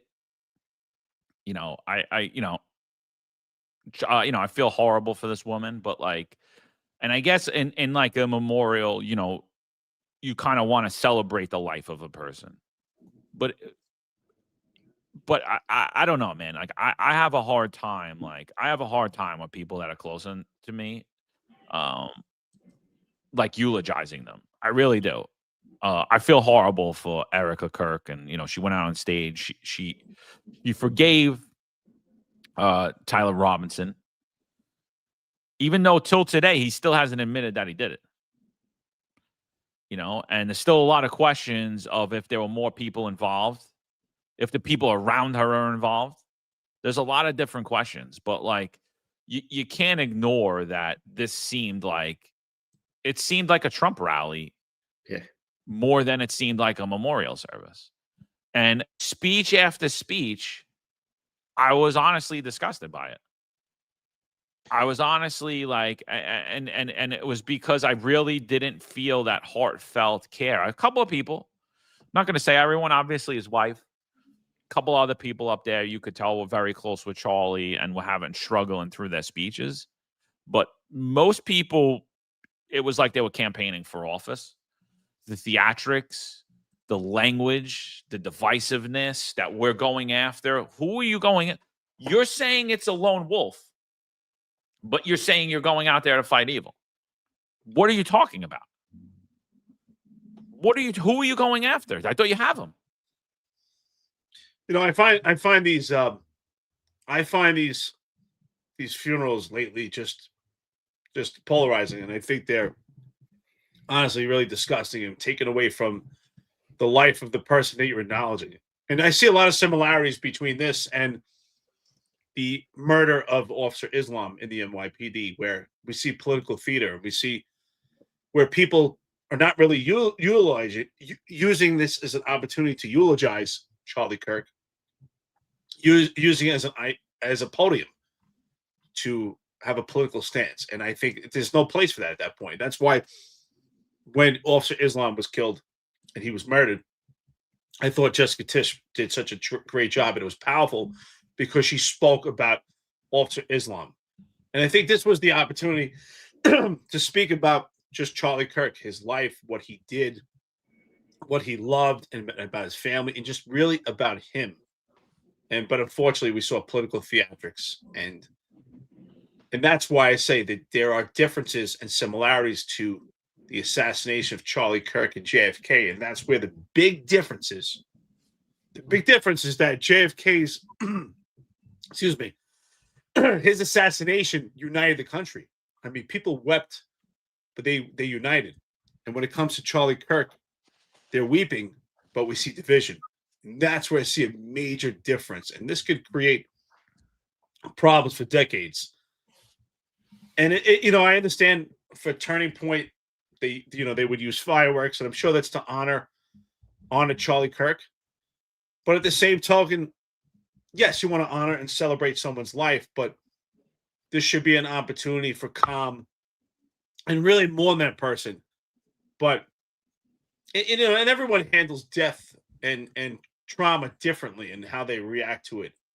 So I wouldn't knock someone for not crying or if they're choked up or not. Everyone handles things different and processes them differently. But this was a lot of political theater, and it was probably the longest service I've ever seen. It was quite astronomical. But hearing Charlie Kirk's wife talk about how she forgave Tyler Robinson, I mean, I think that's pretty amazing. I don't think it's something I could do, religious or not. It's a pretty powerful thing, because this person did take the life of your husband and your children's father. So I hope she's not being used as some type of political pawn, but it appears to be on many levels. Yeah, I just want to say, I agree. I mean, I'm someone who believes that like I don't like when people are I think life should be celebrated, you know what I mean? But there's a point where things become like a little, yeah. I don't think we should use a service, remembering someone and turn it into a WWE event. I think that event like went past the point of being like maybe a little tacky and maybe a little too much.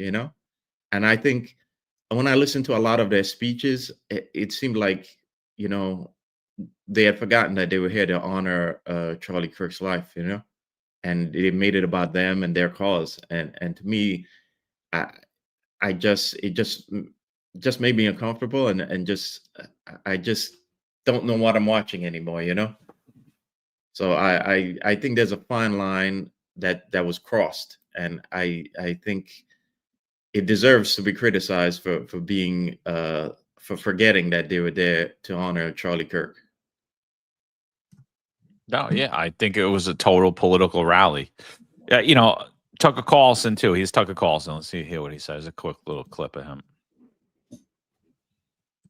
And it actually reminds me of my favorite story ever. So it's about 2,000 years ago in Jerusalem, and Jesus shows up and he starts talking about the people in power, and he starts doing the worst thing that you can do, which is telling the truth about people, and they hate it, and they just go bonkers. They hate it, and they become obsessed with making him stop. This guy's got to stop talking. We've got to shut this guy up. And I can just sort of picture the scene in a lamplit room with a bunch of guys sitting around eating hummus, thinking about what do we do about this guy telling the truth about us? We must make him stop talking. And there's always one guy with the bright idea, and I can just hear him say, I've got an idea. Why don't we just kill him? That'll shut him up. That'll fix the problem.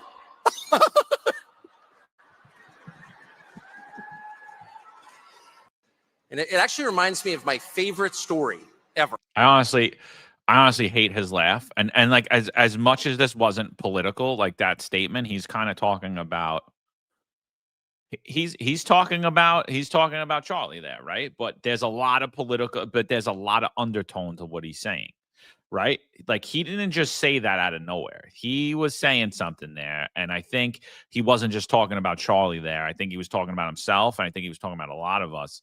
That is the reality, right? When you tell the truth, people are gonna come to get you. But like, other than his speech and a few other speeches, even though his smug laugh is super annoying and it doesn't play well in that scenario, I think it's like more of a nervous tick for him than anything. That's what he does.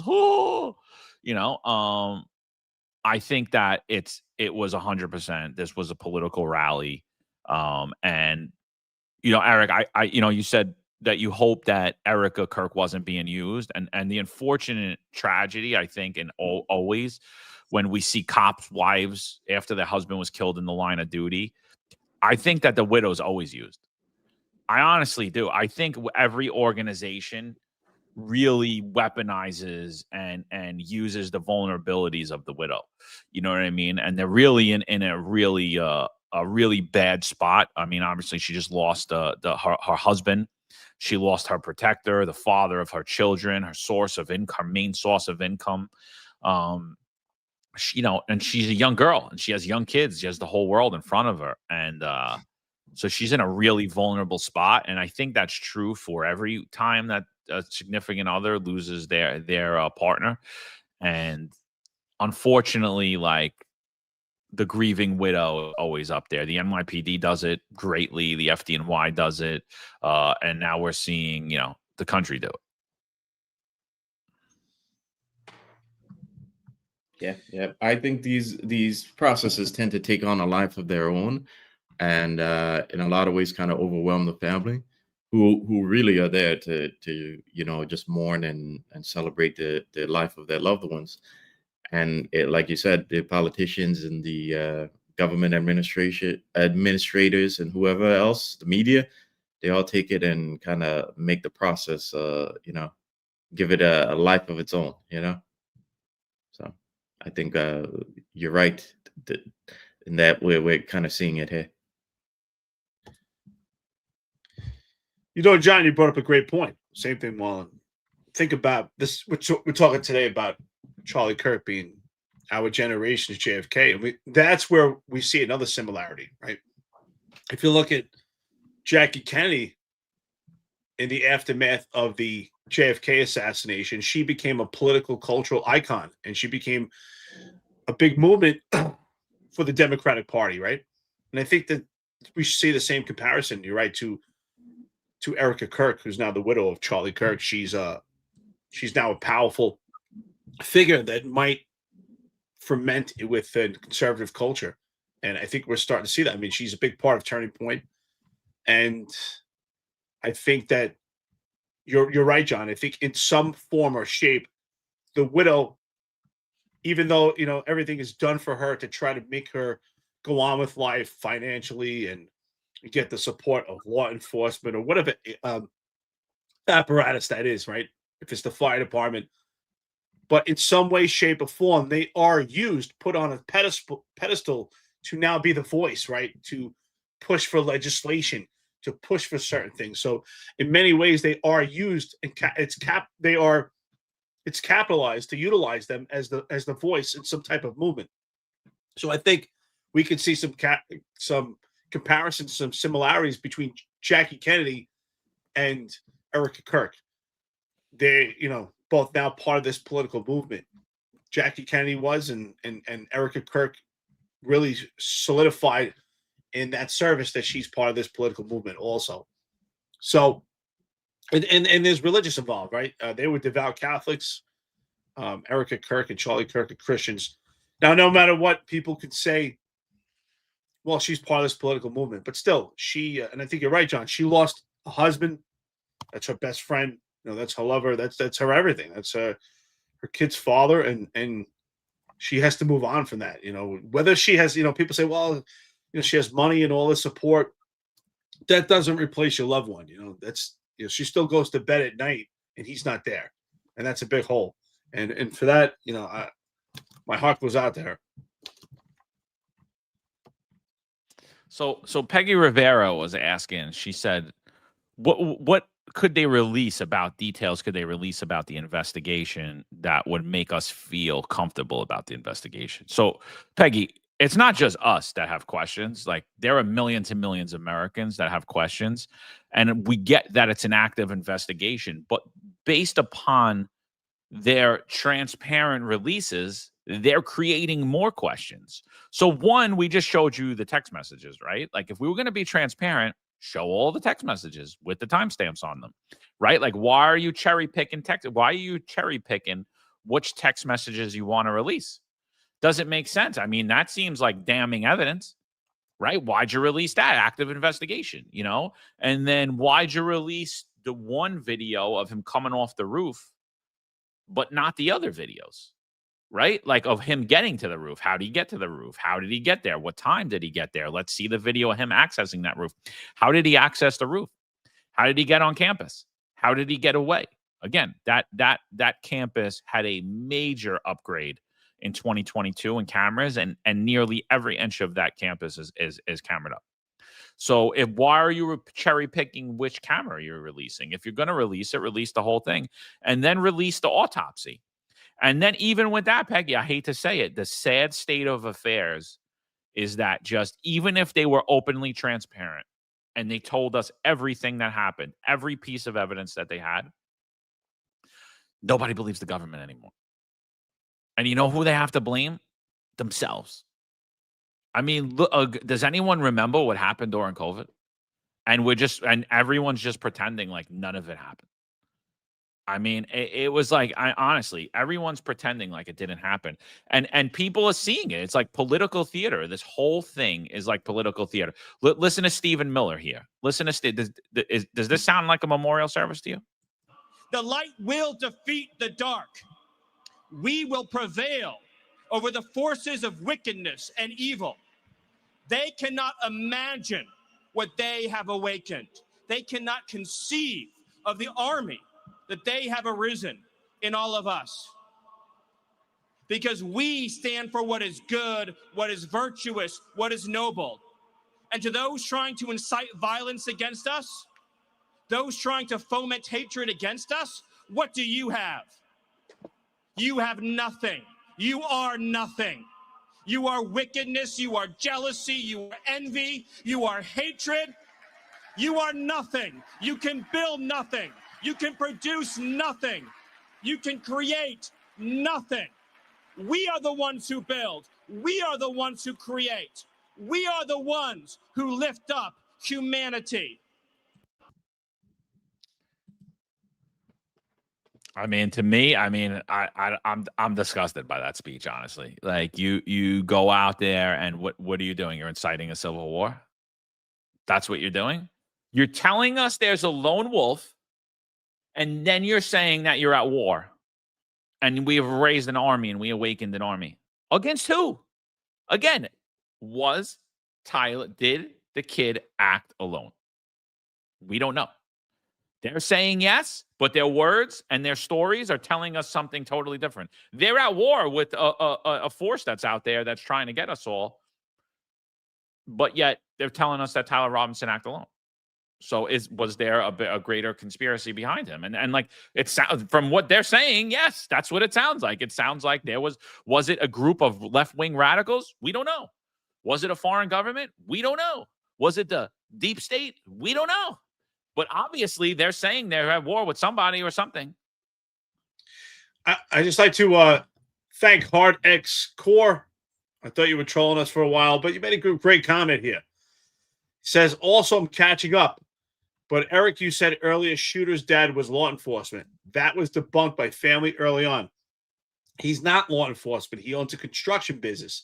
Their youth pastor is a U.S. Marshal. So I appreciate that comment because early on I had said that we heard that his father is law enforcement. And the reason why I brought that up is because we're trying to make sense of this whole thing, like figure out logic here. Like how did this 22-year-old young man, get the training and ability to actually pull off this shot? How did he navigate to get to a rooftop without being seen? And I said, we heard his father was law enforcement.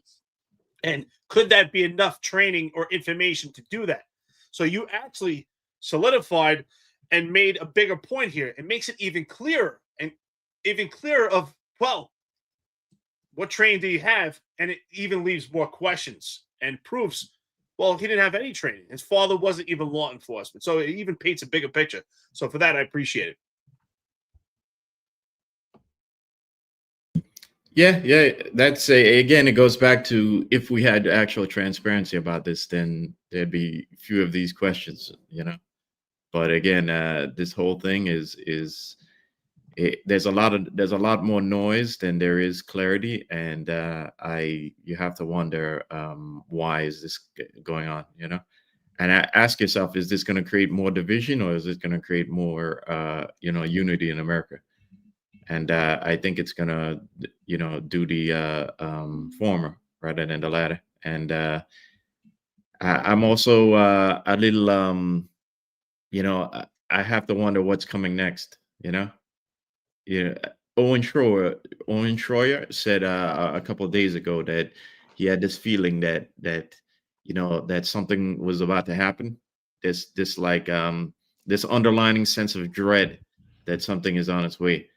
And I don't like that feeling, but I'd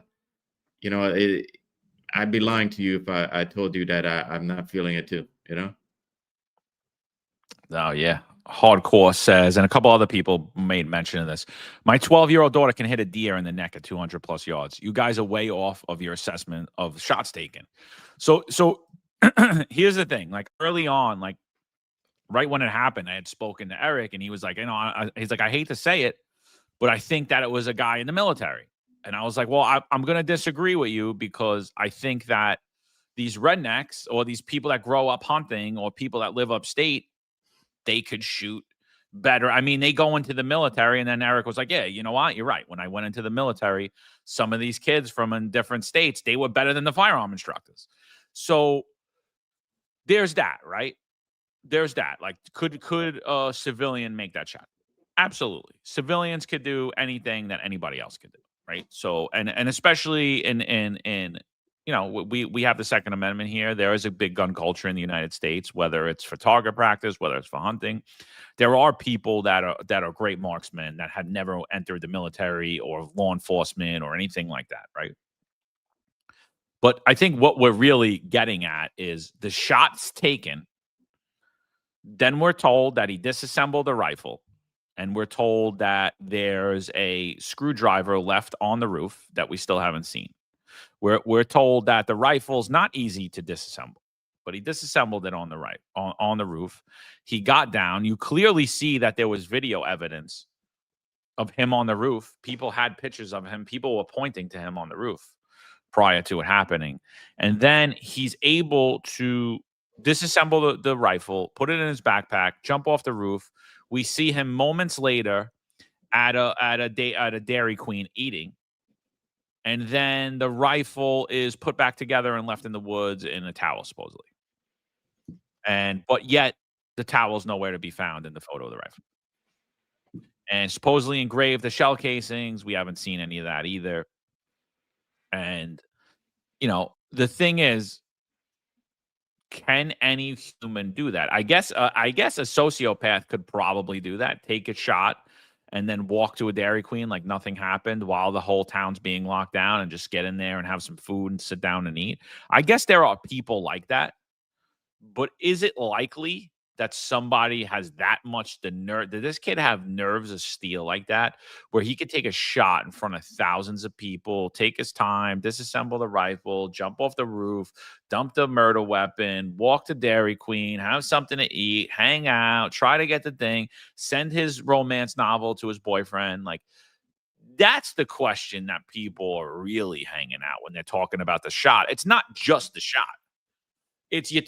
Could you imagine what your adrenaline is at that moment in time prior to the shot? Could you imagine what the adrenaline dump to you is after the shot? Could you imagine how your cortex is going to shut down, and how you're going to act, and how your motor skills are going to be? And you're going to be like this. You're not going to be like this. No, trained snipers takes them years and years and years to be like this, and it's totally different. And people get it, like hunters get it. Like hunters, you probably feel that, like you're still taking a life, right? You feel that, right? Your heart's pumping. But you're doing an assassination, a televised assassination that is going to have national waves. That's what we're talking about with the shot. I don't think that's a hard shot to make and get away from. Yeah, John, you're absolutely right. John and I had a great conversation. Immediately after it happened, we spoke about it. And I said, without knowing any information, I said, I think it's got to be someone that's former military. Someone has some type of training to pull that off. And John said, well, some of these kids could shoot. I said, you know what? You're right. You're right. Because when I was in the military, you had some, the guys from New York didn't know how to shoot. We all had to learn. But there were some kids there from like the backwoods of Kentucky who was shooting since they were little kids. And man, I'm not kidding. They could shoot better than the instructors. They were phenomenal. They were born with rifles at the hip. But to me, it's not just a shot. I get what you're saying, hardcore X-Core. 12-year-old kid pulling off that shot. But I kind of think of it like, John, when we talk about Marlon, same thing. When we talk about training, and that video came out about with Henna Gracie when someone's on the ground and how to get them in cuffs. And I forgot what method they called it, but it was a jiu-jitsu move and how to get someone into handcuffs. And John, I said, wow, that's great. And I trained jiu-jitsu myself. The question is, how did you get there? You have to get that person to the ground. So that's my point also. Yes, someone could pull off that shot in a controlled, calm environment, but how did you get there? To get to that position, you had to bring that rifle. You had to navigate, know where to get to. And when you get to that rooftop, you need good placement. Put yourself in a position where you can actually have good timing and pull off that shot. So it's not just the shot itself, right? Just as we talk about with training, John, how did you get there? So the shot itself is not what's important. It's everything that surrounds it that makes that shot. So you do need, I'm a firm believer, and as John and I had this conversation, not necessarily you have to have been in the military training, but you would need some type of training to pull this off. And if that was shooting, it being from the backwoods of Kentucky, shooting every day with your father, and your father teaching you how to navigate things, well, that's training. And as far to our knowledge, we have not been told, what was this kid's life like? Did he have any type of training? Was he in ROTC? Did he have a grandfather that took him out shooting? Where did he learn to navigate, canvas an area, get to a rooftop, and pull off a shot, break down a rifle with a screwdriver, put it back together? Where did he learn that? I don't think it was ChatGPT or YouTube. Where did he learn that? You need actual practical acknowledgement, hands-on training to pull that off. That's my opinion. Yeah, a 22-year-old kid playing Call of Duty isn't gonna, he didn't learn that off Call of Duty. Okay, yeah, or he couldn't have learned that off Call of Duty. It just, again, it's more inconsistencies, and like I said before, it's we're going on 3.5 weeks here, and there hasn't been any follow-up by the FBI. What are they waiting for? Yeah, and a lot of people are saying, oh, I preach the same thing, that it's a culture war. It is a culture war, but I'll tell you the difference between what Stephen Miller says and what I say. I'll tell you the difference about what everybody on that stage and all the people you listen to say and the Dan Bonginos of the world and what we say. I call it out. I say that politician in particular is lying to you. This is what they said they were going to do. This is what they're doing. Doesn't matter left, right. Yeah, I call out the individuals. Is there a spirit of evil across this country? Absolutely. Do I demonize every person I disagree with? Absolutely not. I don't. We allow them to come on here. We allow them to talk with us. When you're sitting up there creating this rah, rah, rah, rah, rah, and you're not talking about exactly what the problem is and exactly what you're talking about, it's called gaslighting. I don't gaslight anybody. I tell the politicians exactly, and their appointed cronies and hacks that get up and do the same thing that they're doing, just saying, oh, yeah, this, that, we're at a war. Show me a time I went on a rant and didn't point out a name. Show me a time. Show me a time I went out and I said, oh, yeah, we got to do this, and it's the left, and it's that. No, I point out specific names. I give examples of specific people. And I honestly don't talk about the average citizen. I'm talking about elected officials and their appointed cronies. So, no, it's totally different. It's totally, totally different. It's totally different than going up there during a memorial service and making like you are Mel Gibson in Braveheart. That's what that was like. That's what that Stephen Miller speech was like. That's what a lot of the speeches were like. Had nothing to do with Charlie.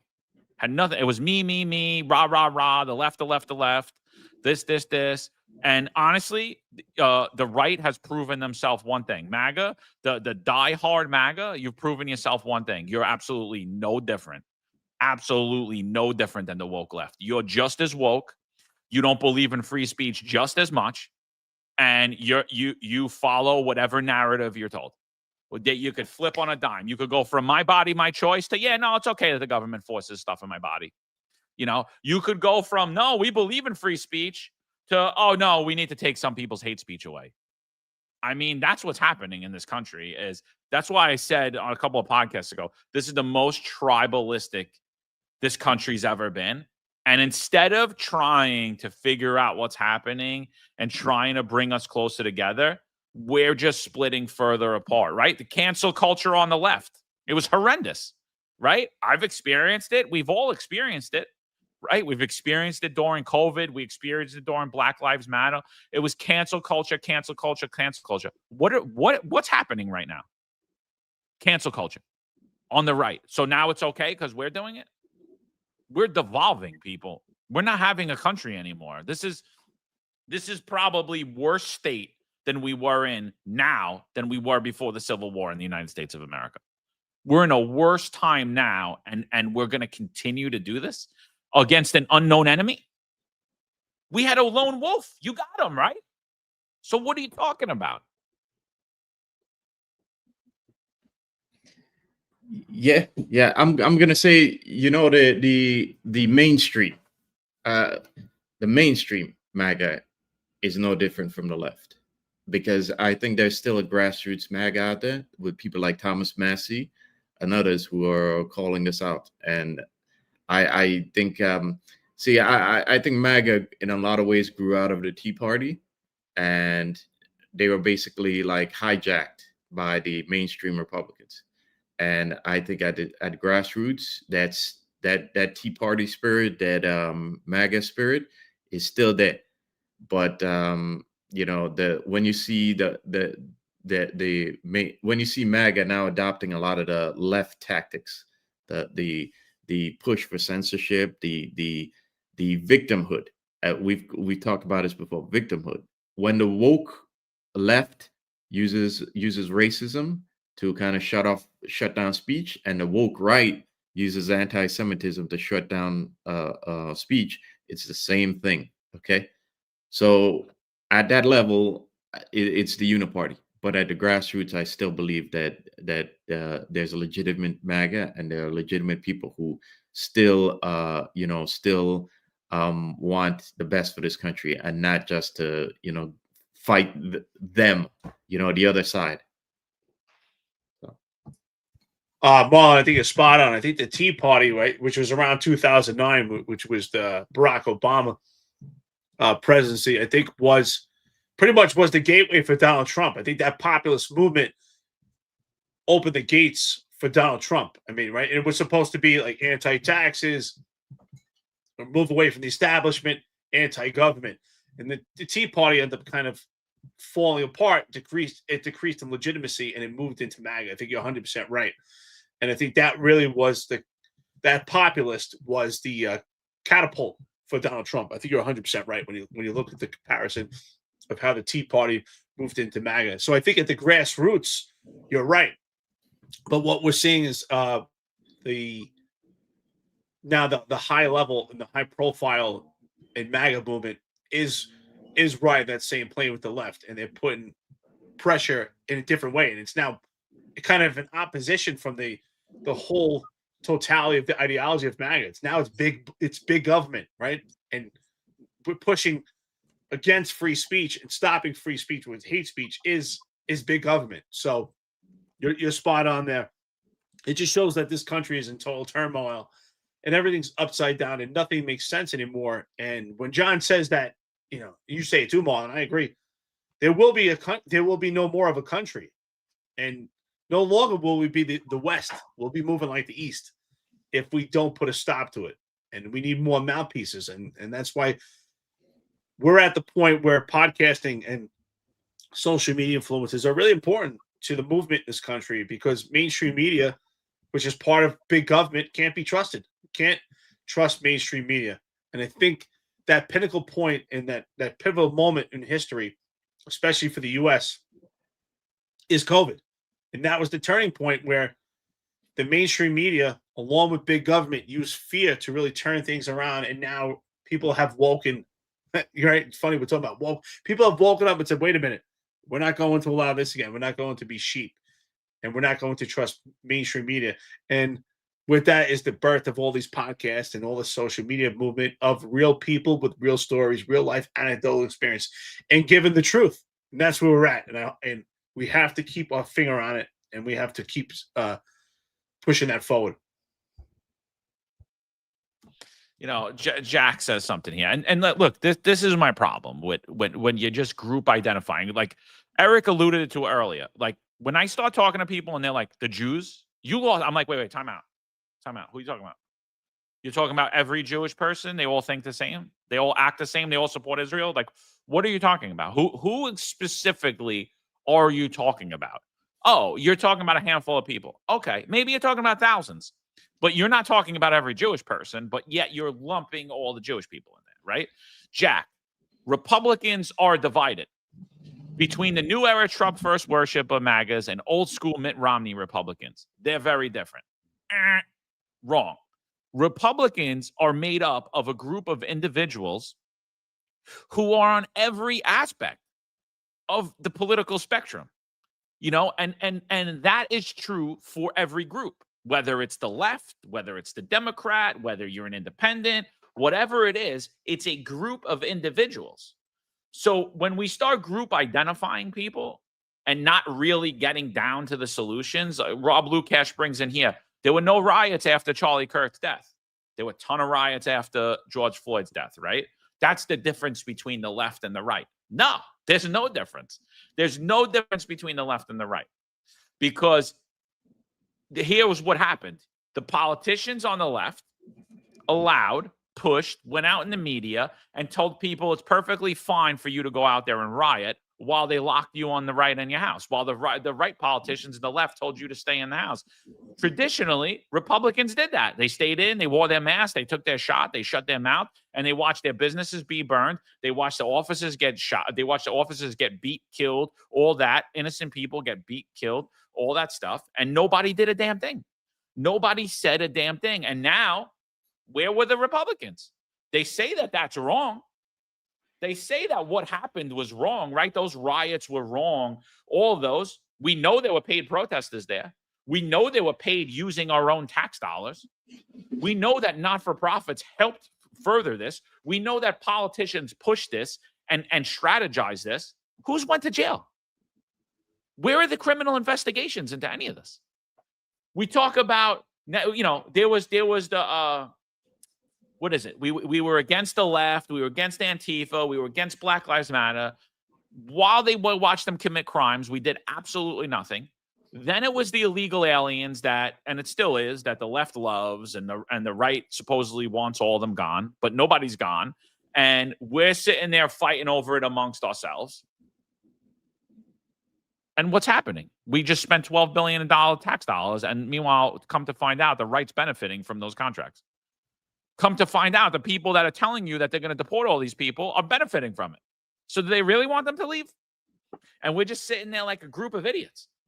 Oh, yeah, no. They're going to get rid of them. They're going to deport everybody. Really? Are they? They're deporting everybody? Or are they just deporting some people and make it look good?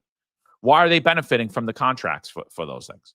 Who's going to jail for spending $12 billion in New York City for illegal contracts doling out to their friends? Oh, that's right. Nobody. Who's investigating it? Nobody. How is the right and the left any different?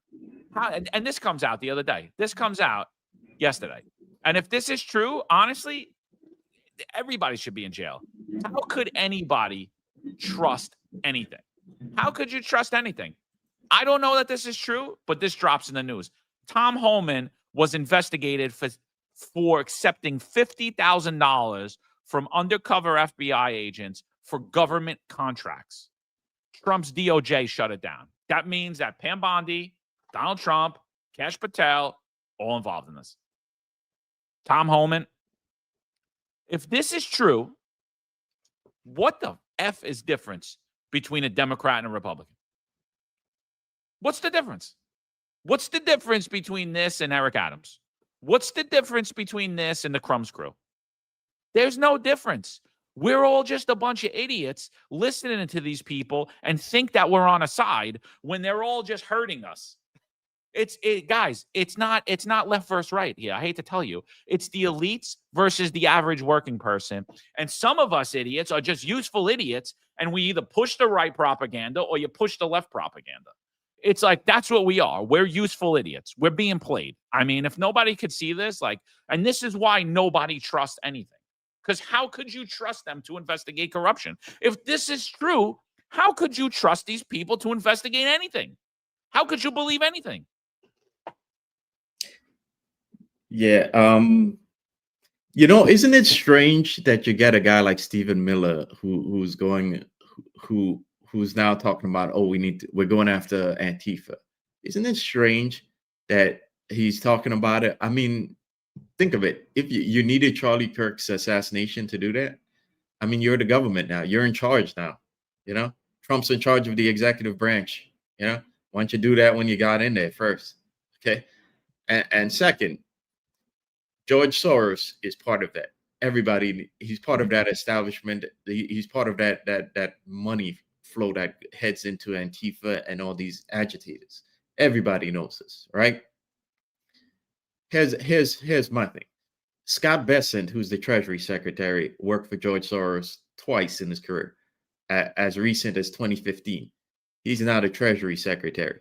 Okay, so are we really gonna go after George Soros there? If George Soros was such a big problem, right? Then why would you bring his confidence into the administration at such a powerful role? Okay. And if those of you who aren't really aware of how powerful the Treasury Secretary is, you just need to look at what's happening now, what the policies are being made now when it comes to like crypto and stable coins and all that, and how that's going to shape the future. So my thing is, if George Soros was such a problem, right? Why does his confidence have such? Why do they have such powerful roles in the administration, right? But to Jack's credit, I'm going to defend Jack a little bit on this. I see what he's getting at, but I think that the problem is at the top we have a uni-party, okay, and it's the uni-party versus everybody else. All the infighting is just their distractions to keep the plebs fighting amongst each other, right? The problem is the people at the top. The people at the top will tell you, oh, they're the enemy, and then they'll go have a party later on with George Soros and laugh. Okay, so it's just politics and theater to keep you distracted while the decisions are being made that affect us without discussion. Okay, because again, as I talked about a while ago, discussion slows down things, and they want rapid change, and that rapid change can't happen if we waste time debating and incorporating your concerns as a pleb into that discussion. So I think we're starting to see some similarities in our government that we see in the Eastern government, right? Where the money is at the top, and these governments are so corrupt, and they get a lot of opposition from the people.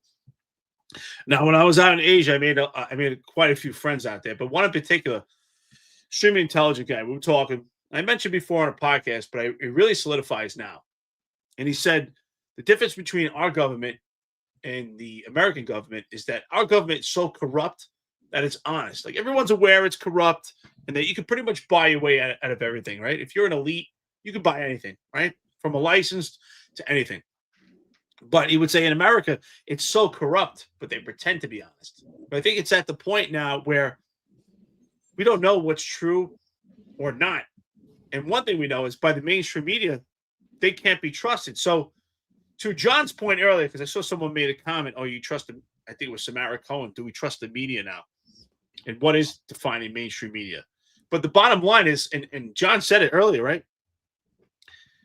We don't know if we believe that or not, but that's the bottom line. They're reporting a potential rumor about information about Tom Holman. And the question is, do we believe it or not? Can we believe the mainstream media? Because one thing we lost is journalist integrity. And a lot of these journalists, they get around it because they say they're not journalists anymore. They're entertainers. So if you look at MSNBC and you look at Fox News and CNN, look at some of the nomenclature of their biographies, and you'll see that they're not listed as journalists. They're listed as entertainers for that network. And that's how they get around, by lying to the public, because they don't have to oblige by journalist integrity. So a lot of the information that we get is meant to distract you and deflect from really what's the truth. And I agree. Left or right doesn't matter to me. We should apply the same criticism. If the stuff on the left that we criticize as negative in our governments and corrupt, well, the same thing goes for the right. As far as here's A and how they take that path to B, if they take different paths, but they both meet at B and it's the same outcome, well, I have a problem with it. So we want complete integrity in this country, and we don't have it. We don't know who to trust anymore at this point. So with that being said, we have to move away from government and think the least amount of government intervention in your life is the way that you want to live. You should prioritize your life by privatizing your life. And I think, unfortunately, at this point, they're pushing all big government. So to your point, Marlon, I agree that the money's at the top. And that's why I say no more do I see elections as democratic. To me, special interest groups and the elites, people with money, do buy elections. They don't necessarily, hey, I'm actually going to buy it, but they're very influential with their money. And that's pretty much what's happening right now. So it's very disappointing at this point, but that's where we are. We have to be honest by having these conversations with real people and saying, you know what? We have to move away from this. And if we don't, big government with the money that they have is going to win. I just think it's ridiculous. People are like, oh, you trust MSNBC? First of all, I said the word if. I don't trust anybody. I don't trust what our government's telling us. I don't trust what mainstream media is telling us. I don't trust what these influencers are telling us. I don't trust half of the people in here, because I think some of you are on the clock right now getting paid. So again, like I said, if it's true, what do you think? We should just ignore it? If it's true, should we just ignore it? Oh, no, he's with us, bro. He's with us. Should we just ignore it? No. If it's true, Pam Bondi, Kash Patel, Donald Trump, everybody around, everyone that had anything to do with that should resign right now. If that's true. I mean, am I off base here? You take $50,000 in a bag of cash? And if it's not true, he's got a hefty lawsuit on his hands, right? Because everyone's reporting it. MSNBC, CNN, The Hill, The Guardian, Reuters, Politico. I mean, they're all reporting it. They're all saying that the DOJ squashed this investigation. If that's not true, then he's got a hefty lawsuit on his hands, doesn't he? Right? If it is true, you're not going to hear another word about it, obviously, right? I know, but that's okay, right? That's okay, because we got a country to save, right? We got a corrupt one. That's like, or we just saving a bunch of corrupt politicians and their cronies. Which one is it? Which one is it? And look, that Sal had this dude on the other day, a couple of weeks ago, over the summer. Actually, it was a while ago. It might have been in the spring. ICE raid news, right? And they were talking about reporting illegals. Now he's saying report Antifa and get paid, and the Proud Boys are pushing it. Enrique Tarrio, they're pushing it. Let's see what this is. Now you could report Antifa. Like I said about it when we spoke about it after the next time when we went on, I was like, how about I just report Marlon and say he's illegal?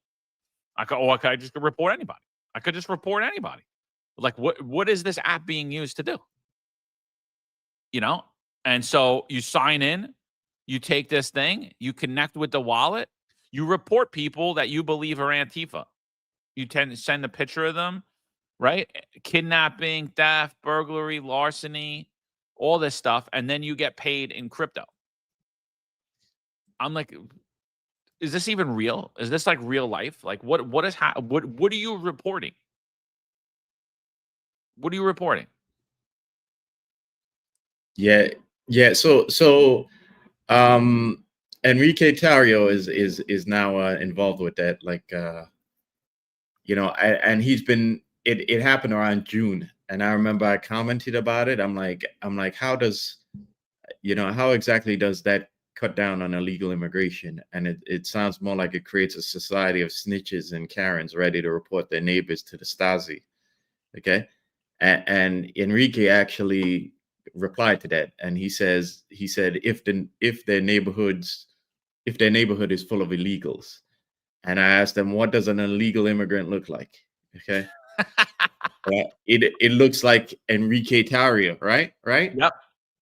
So it's like we're living in bonkers times, where a lot of what we're seeing it just doesn't make sense, and you also gotta wonder about people's integrity, because when I saw this here, I immediately I look back on all the things that Enrique was involved and the Proud Boys was involved, and I have to question it,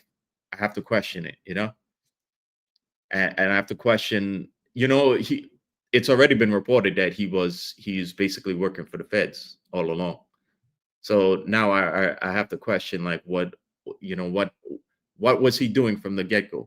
And if he doesn't have any integrity now, then can we say he had it back then? All right. So crazy times, guys, we're living in. I want to try the app and see, put in Juju and send Juju's information and see what comes back. I'm gonna report Juju as potential Antifa. I want to see if that app works. See what comes back here. I mean, I think that's a fair assessment. Let's roll the tape. Let's go to Pam Bondi. Let's hear Pam Bondi. This is her on hate speech. I know we covered this, but just another thing. Like I just can't get this out. That all I'm hearing from the right now is the same thing that I've been arguing for a decade against people saying hate speech when it came to if you didn't want your kids sitting down with drag queens, if you didn't want your children being sexualized at a very young age. Hate speech, hate speech, hate speech. If you push back at all against the illegalities of the diversity, equity, inclusion movement, hate speech, hate speech, hate speech. Now, what we're hearing from the right, same thing. There's hate speech all of a sudden. This is our Attorney General of the United States of America, top law enforcement official in America. The anti-Semitism, what's been happening at college campuses around this country is disgusting. It's despicable. And we've been fighting that. We've been fighting these universities left and right, and we're not going to stop. There's free speech, and then there's hate speech. And there is no place, especially now, especially after what happened to Charlie, in our society. Do you see more law enforcement going after these groups who are using hate speech and putting cuffs on people, so we show them that some action is better than no action? We will absolutely target you, go after you, if you are targeting anyone with hate speech, anything. And that's across the aisle. I mean, look what happened. Think about Josh Shapiro. What happened to Governor Shapiro? So we're going to go after you if we disagree with your speech. We're going to target you and go after you. That's American, I guess. Those are American values, I guess. I guess we just throw the First Amendment out the window, right? We'll just, how about this? We just have set up a system of a government where if it's a left-wing government, we appease the left-wing government. If it's a right-wing government, we appease the right-wing government. And then anything on either side is deemed hate speech in the following years. How about that? So you're always going to be a racist hate speaker, right? Because you're going to be kissing ass to the leftists for 4 years, then you're going to be kissing fucking right-wing ass. And so you're always a hater because they could just go back to your tweets and say, oh, look, you're hateful, we're throwing you in jail. It's brilliant. Just read Solzhenitsyn's The Gulag Archipelago. It's brilliant. It's exactly what Russia did. Basically, they labeled everyone as I forget the word, a kulak, a rich farmer. And by the end of that civilization, before it started to collapse, and after they killed hundreds of millions of people, everyone was a kulak. Every That's right. single person, every single person. So that's all you. You're all hate speakers. We're all hate speakers. Everybody's a hate speaker. So I guess you're all going to be targeted and will be arrested and thrown in jail. Well, that's what's interesting about that, right? They don't tell you. First of all, hate speech doesn't exist, but they don't tell you, or Pam Bondi doesn't tell you how you will be targeted, how will they come after you, and what's the statute of limitations on that? What's the statute? Let's say, for instance, let's say we lose, right? We got to fight this thing, right? But let's say we lose. Let's say they create hate speech, because that's the reality. That could happen. What's the statute of limitations? If I said something that Marlon was offended by 10 years ago, could they come after me? What's the statute of limitations? Like, where do we draw the line? How are they going to target you? What is that going to look like? They're going to come to your house like in England and just have a conversation? Are they going to lock you up? Are they going to go to cut off finances? Are they going to put you in some camp in upstate New York, right? If you don't comply with COVID, you say something against it, then where does this begin? Where does it end? What's the middle? What does this look like? These are a lot of questions. You know, for some people, I know there are people that are behind this, like, oh yeah, we got to do this. Think about it. Think about it. What we need to do is start pushing in this country, have tougher skin. And if you don't like something, don't listen to it, or find a way to outbeat them in a different way. But people are open to their free speech. You know, the more and more that we hear this opposition, we realize how impressive it was for our forefathers to put an emphasis that our First Amendment is free speech. Young men at that time knew could this become, and the world has evolved. And if we don't put a finger on this, we're going to lose. And that's why I say, if we do lose, what does that look like? She said that will target you. How? How will they target you? I mean, it could be anything. Jail might be better off, because if they can target you, maybe cut off your finances or stop your employment or take your house from you. I mean, where does it end? Where does it end? And if you think that can't happen, just sit idle and don't do anything. We need everyone to come together and keep communicating. That's how you stop this. That's your counter protest. Communicate, communicate, communicate. Educate, educate. Just as they're trying to indoctrinate people, you have to indoctrinate the entire country by keeping people informed with education. Education is knowledge. Knowledge is power. Yeah, isn't it funny how now the right is basically agreeing with Hillary and Obama, about hate speech? Remember when Hillary and Obama were talking about government going after people for hate speech? Oh, and then now Trump's government is pushing that. And full circle, Marlon. You're right, brother. Yeah, that's your biggest sign that at the top it's a uni-party up there, But I hope you should play the video from the UK, John, because that's the kind of society that they want us headed to, where anything you say on the internet, you're gonna get the cops knocking on your door, asking you questions about it. But the other thing I'm thinking about this is how do you have, I talk a lot about the economy and the fact that like China and Russia are kind of going their own ways and saying. They're actually, India is now doing this too, by the way.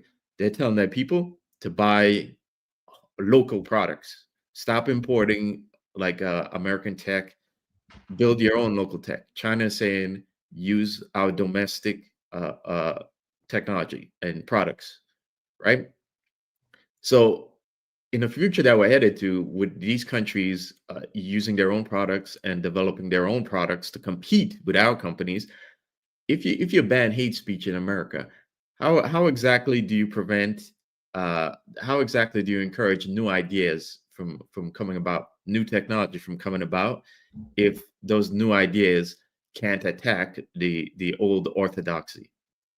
You can't have new ideas unless those ideas attack what we previously thought, And if you don't have that, how do you have a society that's going to keep advancing? But yeah, we're seeing both the right and the left come full circle on this. No, yeah, absolutely. And just last thing on the free speech. This was Charlie Kirk. This is May 22nd of this year. Him and Candace Owen have a text exchange. For those who say that Charlie didn't talk to her, I mean, that's false. So she tweeted she text messaged him oh, great tweet. And he said he just gave a prayer sign as hands, and she said they're coming after free speech in this country. So this is what Charlie Kirk said. Sarah Milgram and Yaron Lachinsky were two beautiful people with their whole lives ahead of them. Their murder was senseless, evil, and horrifying. And the man who did it should be punished to the maximum extent possible. But I must push back against one thing. All over X, I see claims that some people have blood on their hands simply because they've made tweets attacking Benjamin Netanyahu, the Israeli government, or the war in Gaza. No. I just came back from the United Kingdom. Every day there, 30 people are arrested for social media posts the government says are dangerous or offensive, or what we could say, hate speech, because they oppose things like mass migration or Islam. In the UK, people are arrested for silently praying or holding signs outside abortion clinics. There are people who want that same tyranny here. People who oppose freedom of speech will always claim we need to act to prevent hate or stop violence. We must always oppose that. Just because an idea is provocative or even offensive does not make it violence. Speech is not violence. Only violence is.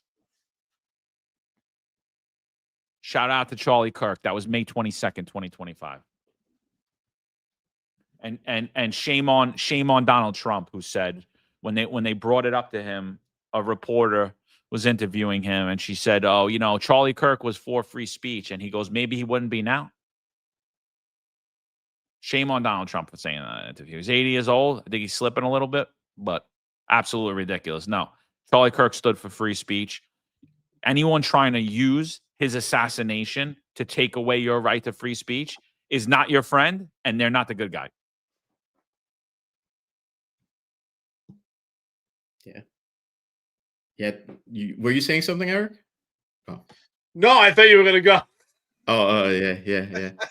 Yeah. No, I agree with you, John. I agree. And TC says that nobody's coming here, and I guess that was to my last comments. But TC, no one's coming here with new ideas because things are so difficult to make in America, which is why they're pushing to make products in America. All countries are pushing to make products locally because they realize how it hurts their own people not to have jobs here, jobs where you make stuff in factories. And what I'm simply saying is that is that you can't have new ideas. Even if you want to build stuff in this country, you can't have new ideas. And it's what Charlie Kirk is saying too in so many words. It's you can't have new ideas unless the new ideas challenge the old ideas. Okay? The society moves forward if we bring as much new ideas as we can, and then eventually we sift through it and we realize, hey, this is the best practice. Okay, so we jettison what doesn't work and we keep what works. That the communists all want to see. Here's the problem, right? The communists all want to destroy everything, right? And on the other side, they want to keep. They basically want to keep the system in place. Well, there has to be a middle ground where we say we keep what works and we jettison what doesn't work. Okay. Whereas the communists and the Marxists want to destroy everything. That's stupid. Okay. We need as much new ideas to challenge old ideas so we can debate them, and then we find the best practices and society moves forward. But you can't have that if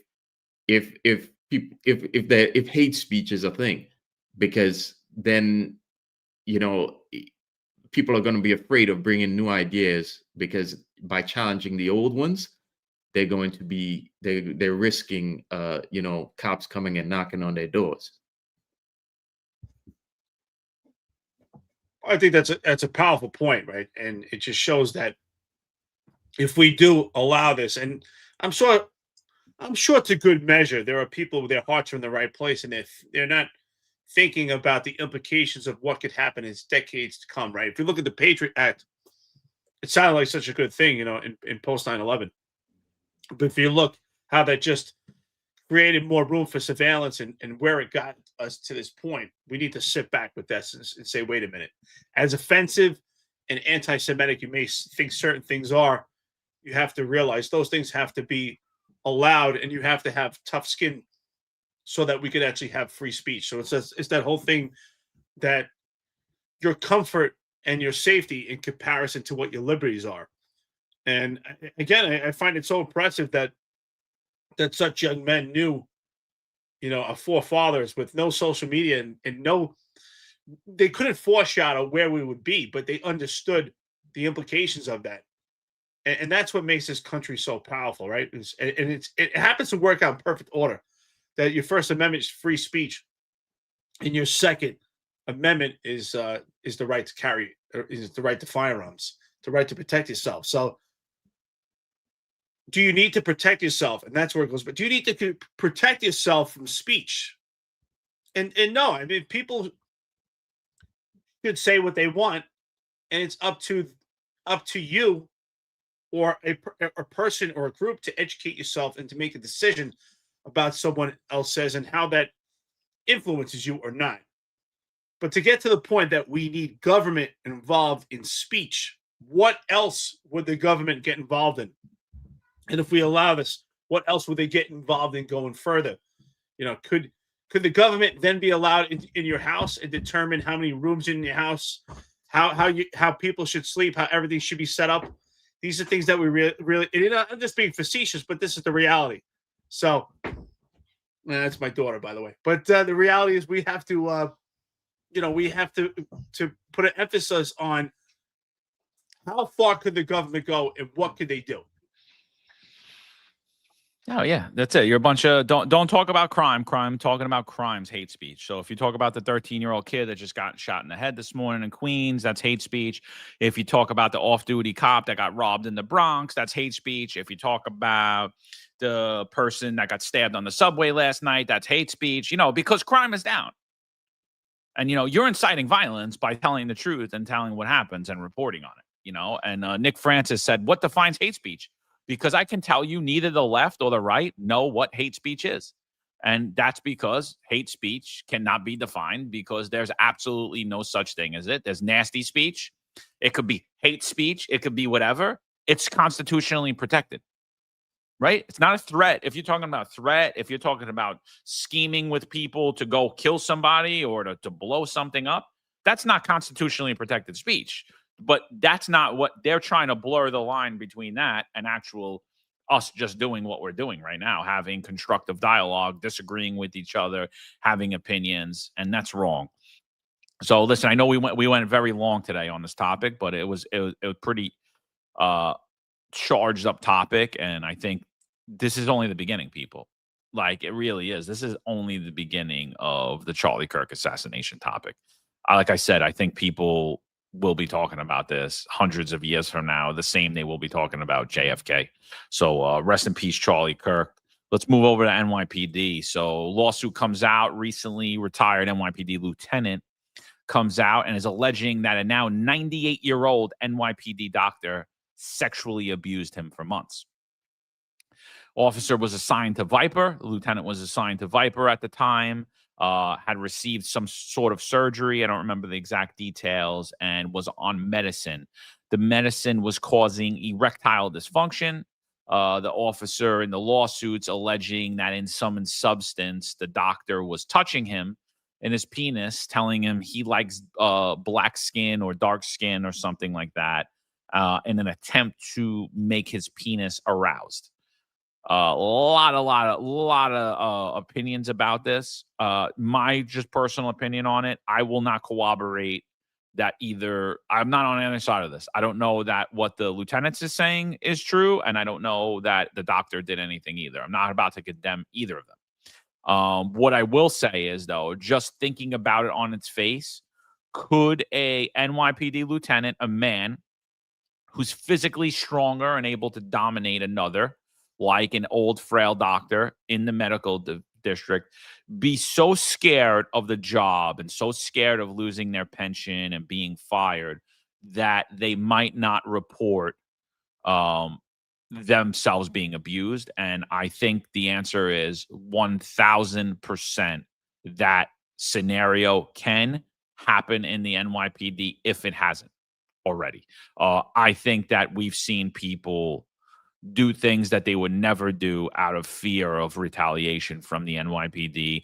And not only are they afraid to say or speak anything while they're on the job, the majority in retirement fear the consequences of going out into the public eye and speaking about what they believe to be wrong or right or anything else, or even give an opinion on things. So yeah, I think that, is it possible? Absolutely. I think it's possible. Yeah, I'm on the same stance, John. Yeah, I don't know what to think of this. And there was a little blurb about him being in Viper. So you have to wonder, like, was this guy already jammed up? So I don't know what to think of this, but I'm gonna say yes once again. Is it entirely possible? You sure it is? These we talked many times before about how much guys are like cowards now, and how much how much of the job still remains silent on what happened during the scamdemic. I mean, did we all forget what happened there? It's like it didn't even happen, Well, if I always say, if I was still on the job, I had taken that shot, I would have been nuts. I'd have been at chief of department's office every week, okay, asking for them to be a internal investigation about medical division and what they knew. But because, like, you guys have to live with that in your body going forward, okay? So we said many times how much cowardice is on the job. So I do believe that it's 100% possible, but I don't know what to think about this right now, because there's still a lot of unanswered questions to this. So for one, I'll tell you, I always hate these sexual allegation cases. Sorry about the hiccup before. My daughter kept opening the door, but anyway, good morning.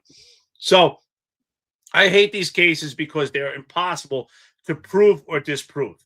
So I always say, what does the police department do to have measures in place to prevent an allegation like this?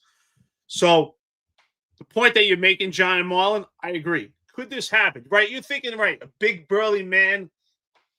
Could this actually happen? Well, a lot of big burly men were forced to take a vaccine, and they did. A lot of big burly men were forced to do things in the police department that they didn't want to, that was kind of on the cusp in that gray area of should they not, and they do it. And every day, big burly men in the NYPD do things that they don't want to do because they're told to do, because they're men and they have to bring a paycheck home for work. And sometimes they're doing things that are completely appropriate, and sometimes they're asked to do things that are on a fine line. For instance, we know that there are commanders in the NYPD, and it's not even at this point, it's not a rumor, it's a fact. There are commanders in the NYPD that fudge numbers, and there are police officers, big burly men, that go along with it because they have to for their job to protect themselves. Should they? Is that right? Absolutely not, but they do. So in a question like this, could this happen with a doctor? Let's put away size and physicality. We're talking about the stature and the position and the power that a surgeon has in the NYPD. Now, a department surgeon, not only that, we always entrust in doctors. For the most part, we trust doctors. I used to have a lot of trust in doctors myself, and I lost a lot of that with the battle of cancer my son fought and the death of my son. And I lost a lot of faith in doctors because I've seen things that they're just people like us who just go by the level of education and what they're taught and what they learned in their training. And so I had a lot of trust in them also. So there's a lot of power in doctors, right? I believed in the doctors. Yes, I would let them guide me to make decisions about my son because they hold the cards, right? It's extremely powerful position to be in. So not only that is an NYPD surgeon, a doctor, but they also hold the assimilated rank of inspector. So there's an extreme amount of power over that lieutenant. Could this happen? Yes, or Could it happen? I'm not sure, but I can tell you there's a lot of power in that position, and that lieutenant could feel compelled, like, hey, could I lose my job? Could I be in position to lose my assignment? Where that could go. So could this happen? Put aside physicality. You got to put together what's the mindset in this, and what's the mindset. Could there be power, despite the age and the dexterity and the appearance of this doctor? But the power dynamics. Could the power dynamics be enough for this doctor to have control over this lieutenant to put him in that position? And the answer is yes. Yeah, I mean, and that's the thing. So people like, I don't believe the story. You know, this lieutenant. I'm like, I'm not even like, again, I don't know the details around him. You know, a lot of people are posting details about him in the chat. I'm not saying I believe him, and I'm not saying that the doctor is guilty either. I'm just saying people saying there's no way that happened. I'm like, how could you say that? I mean, we've played for you before the Milgram experiment, where how much people will do things against their will. Like, it's scary, man. If you guys haven't looked into the Milgram experiment, I highly suggest you watch what people will do when they're told to do something. And that was somebody that was just part of like a college thing that they were doing. It was for minor pay. Never mind the guys in charge of your whole career or your life or the female. Like, you'll do a lot of different things. Again, there were about 16,000 people in the NYPD who were medically raped. They did not want to do something. They did not want to put something in their body, and they did it out of fear of losing their job. That is rape, people. It's medical rape. I don't understand what people, you know, when I said that, it was like, people, I can't believe you would say that. It's like, that's what happened. They asked you to violate your conscience. They asked you to push back against what you don't want to do, and you were raped. You bent over. I'm sorry. Like, that's what it is. That's why it's traumatizing. That's why I'm still traumatized, because I'm a victim of someone who was medically harassed. I wasn't medically raped, but I was medically harassed. That's why I'm still traumatized from the incident. For those of you that were forced to put something in you that you didn't want, that's why you're traumatized from the incident, because you were medically raped. It is John, what it is. Sorry, I didn't know you keep going. Go ahead. Sorry. No, and it's just that's just my thing. It's like, you know what I mean? Like that was the ultimate violation. And so if somebody could do that, they could do anything to you. They could do absolutely. And what's the difference? I just gotta stick my finger up your rectum just to check something. But I don't want to do it. Yeah, but if you don't do it in 7 days, I'm gonna fire you.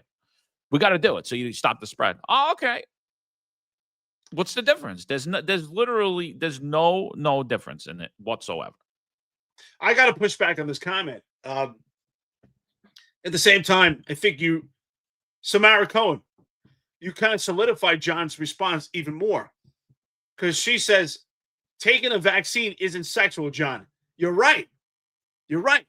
Forcing someone to take a vaccine is not sexual. It's power. The same thing if a man forces himself upon a woman, while the actual physical act is sexual, but that's not really the purpose. I mean, if you look at any psychology behind it, it's about power.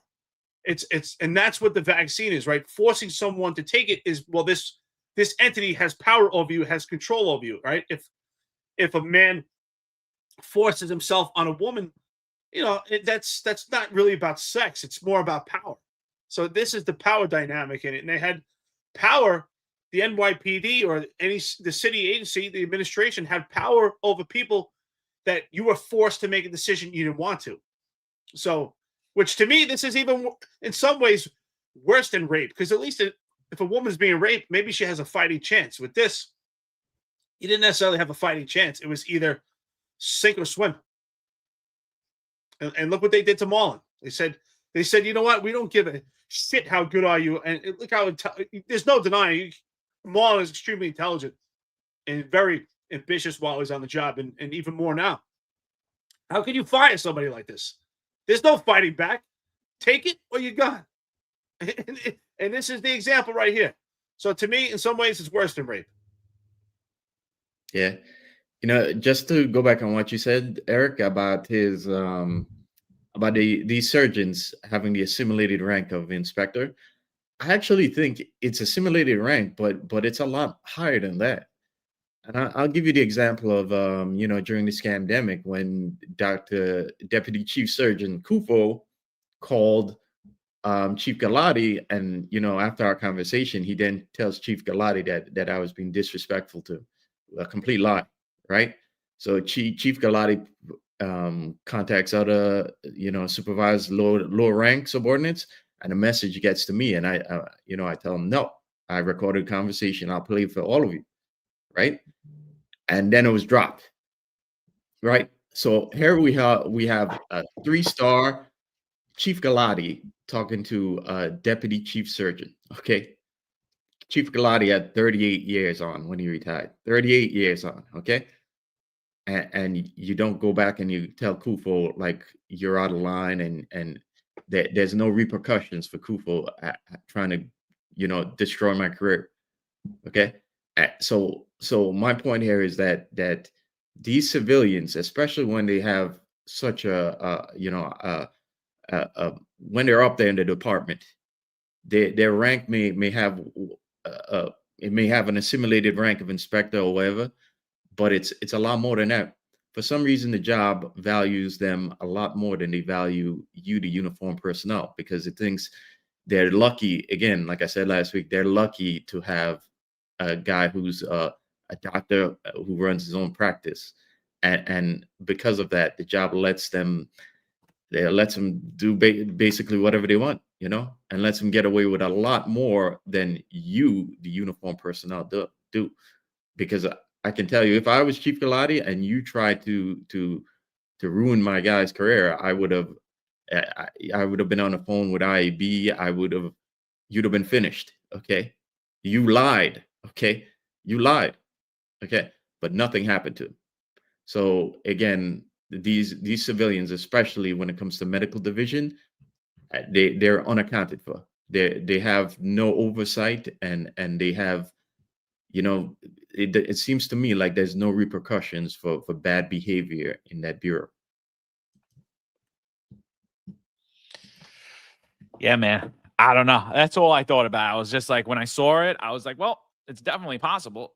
It's an abusive relationship. We've said it over and over again. And most people sit to stay in that abusive relationship. Why? Because the people who are abused tend to stay with their abusers. It's hard to leave their abusers. We see that time and time again. And then even when they're away from their abusers, they're still afraid of them. And so, like, that's the relationship. If you're not politically connected in the NYPD, if you're not a legacy child in the NYPD, you are in an abusive relationship. You get treated like you don't matter. You get used and abused. You try to do your best, and nobody really cares what you did, because it's never good enough. And from day to day, what else could you do for me today? What else would you do for me today? What'd you do for me today? What are you doing for me today? And that's what it is. That's the relationship in the NYPD. I hate to break it to you. That's why this podcast does so well, is because many of the people you see retire that are out there on podcasts, I mean, almost all of them, they don't actually say what they think. They don't talk about opinions that are coming out. They won't report on news stories that are coming out. They won't give an opinion on it. They won't say anything about it. They'll just tell you how great everything is, as we love this, and these people are great leaders, and everything's good, and crime is down. And it's all a bunch of bullshit, and why are they doing that? Because do they not agree with what me, Eric, and Marlon are saying? Of course they do. They listen to the show. Of course they agree. They listen to the show. The people that are on mainstream media, they listen to the show. You know what? But you know what? You know why they don't talk about it? You know why? Because they're afraid. That's why. They know the repercussions that'll come for talking out of it. So that was the thing. When I saw everyone like online saying, "Oh, this is bullcrap, this is that," I'm like, could it happen? Absolutely, it could happen. Did it happen? I don't know. Let's see. Let's see if other accusers come out. Let's see if other people say stuff about this doctor. I don't know. I wasn't there. Like most lawsuits, we don't know. We don't really know. We just report what's being told, give our opinion. Can it happen? Will it happen? We don't know. Yeah, that's why Hardex Core is saying we're having a whole discussion over an EDP. It's a wild accusation. There's no basis or reality to it. So that's why I said I hate these cases, right? They're impossible to prove or disprove, right? So if this doctor did not do these allegations, it's a horrible position, even at 98 years old, to be accused of such things, right? And if this was true, it's horrible that this person was actually subjected by this. And we're not talking about physicality here. It's easy to say, oh, he's a bigger guy. I can tell you right now, John, Marlon, you know what I'm talking about. We're saying it right here. Anyone on this podcast, if you're active or retired, you are in another agency, you're not taking that doctor by his throat and throwing him up on the wall and saying, don't touch me. No one's doing that. No one's doing that. You might say, oh, what's going on here, buddy? But no one's grabbing him and throwing him up against the wall because you know that's the last day of your job. They're probably going to find a way to arrest you. And that rank of that doctor, that's why I agree with you, Marlon. It's almost like being a chief. It holds a lot of weight. And it's a battle you're going to be loose. I don't care how big that guy is. That guy knows that it's not about physicality. He's got a lot of stuff against him. And the power dynamics in that room are not too good for him. So we don't know if it's real or not. Could be an EDP. But the point is what we're saying. And I hope that Hardcore X is that you're getting this. You see it from this angle also. Is could it be true? Could it be true? And if it's not true, could it happen again? And there are women who've made allegations with doctors, but at this point, we're saying about a man. Could it happen? Yes. The answer is yes. Are the power dynamics in the structure of the NYPD leave the capabilities for something like this to happen? And the answer is yes. That's what this is about. So I think today it's a great show. As always, thank you so much for the engagement. We love it. Whether you agree or not, some of you point out some fantastic stuff. The next JFK, think about it, is Charlie Kirk, the next JFK. So like, share, and subscribe. We appreciate it on your Monday show, of course. Tomorrow, Sal Greco will be back with his show. And Tuesday night, 10-4 tapping, as always. And then Wednesday, we'll be back with an interview coming up for you. And, of course, Wednesday night on your weekly show, The Executive Perspective. John, what are your thoughts? The next JFK. Yeah, no, I think, like I said, I think we're going to be talking about, I don't know necessarily us on the show. We cover a lot of New York and, but as things break, we'll definitely bring you some more. I don't know. We kind of strayed away from the NYPD in New York. Check out our newsletter, www.thefinestsunfiltered.com. Newsletter just dropped. Eric did an article on the CCRB and on the latest with where they're trying to basically fire two NYPD officers over a shooting that occurred. So check out his article that he wrote. I also wrote an article about what did I write an article? I wrote an article about the digital overtime, how that works. So for you guys and girls who are on the job, there's some check notes on there, little cliff notes for you. And then the newsletter itself, Jack Stern did a great job putting it all together.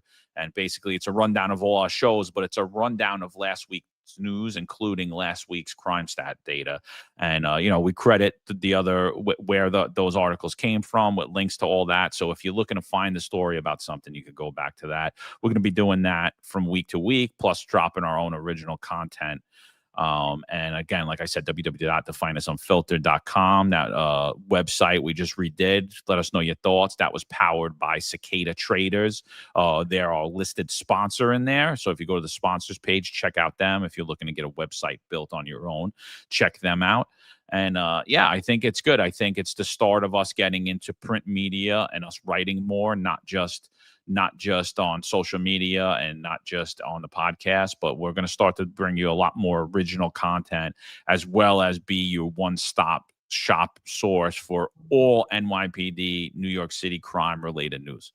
So I just want to say, Hardcore X course is John taking credit for AI written articles as well. Listen, Hardcore X, thank you so much for being part of the engagement. You'll read our articles. If you think they're ChatGPT or AI, whatever the case is, they're pretty good. Read them. I'm sure you'll like them. Samara Cohen, you asked where the articles are. So if you go to the Finest Unfiltered website, if you go into the news section, you will find the articles. As John just said, I wrote one about the CCRB case of Win Rosario. What's going on? There's two cops fighting for their jobs right now as Jessica Tisch just allowed those charges to move forward. And also John wrote about the digital overtime. These articles, this newsletter is a one-stop shop meant to make it more navigable and keep the officers and keep police enthusiasts informed. Exactly that. We're moving to media, print media. This is the first of many, but this is a pioneer now into police media, the Finest Unfiltered. So Hardcore X, Hard X Core, whatever the case, I appreciate it. Like, share, and subscribe. Thank you so much. And Juju, as always, you'll be watching too. You'll be scrolling through. Yeah, so if you see, this is the homepage. It has links to all of our social medias on there in case you guys want to follow us: YouTube, Rumble, Twitter, Instagram, Facebook. Then the shows listed. It gives you a little detail about each of the shows. Goes into our mission. Our teams listed below. So if any of you guys want to, snap photos, whatever. And then you could go over to our sponsors. You could subscribe below at the bottom if you need to contact us. There's a number there for you. There's a bunch of different emails where you could grab us on. But if you're interested in the news specifically, you go over to up to the top of the page. You go over to news, and it'll show you. So this is the article I wrote. NYPD launches pilot program for digital overtime reports. This is the article Eric wrote, Oversight or Overreach, CCRB and the Realities of Policing. And this is the finest newsletter. So on the newsletter, when you go into it, it just gives you a rundown. Issue number 1, the 14th to the 20th. This is all the high-profile news that came out that week with a link to those articles. Credit to the paper and to the reporters who reported that. And if you go down, it leads into our shows for the week, shows and rewind. So you could watch one of them on YouTube right directly. And then the rest of the shows get broken down in order of when they happened, as they happened, and links to shows are there, bring it right back in. So just another added benefit. And again, the ComStat sheet for the week. So you could add it for yourself. You got all the articles there. You got everything we talked about. And we're keeping it real vanilla. It's not really our opinion. Our articles obviously be opinionated, but as we're reporting the news that happened, we're just keeping it vanilla. That's what it is. So anybody interested in becoming a sponsor, getting your company listed on a sponsors page, or you want to sponsor on the podcast, let us know. You could reach out through the page, or we could bring you up in the sponsors. I think Cicada's done a great job of getting the website together. So, if you go over to the sponsors page, this is where you would be listed. You meet our official sponsors.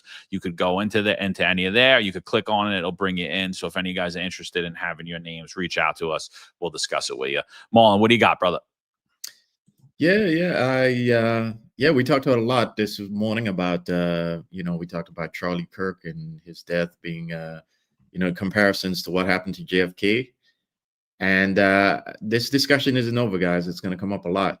And, I get accused a lot of going into the weeds. But, Charlie Munger, who used to be the vice chairman of Berkshire Hathaway, works with Warren Buffett. He passed away in 2023. He had a comment that says, show me the incentives and I'll show you the outcome. And I go into the weeds because, I believe that.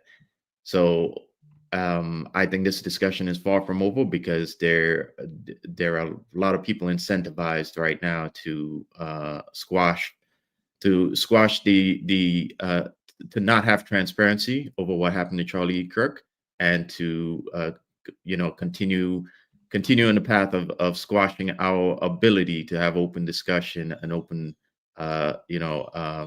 talk. And again, that's something that this platform is built on, and that's open discussion, and it's being able to talk about all these issues in public. So this talk is gonna continue, and I think it's far from over right now.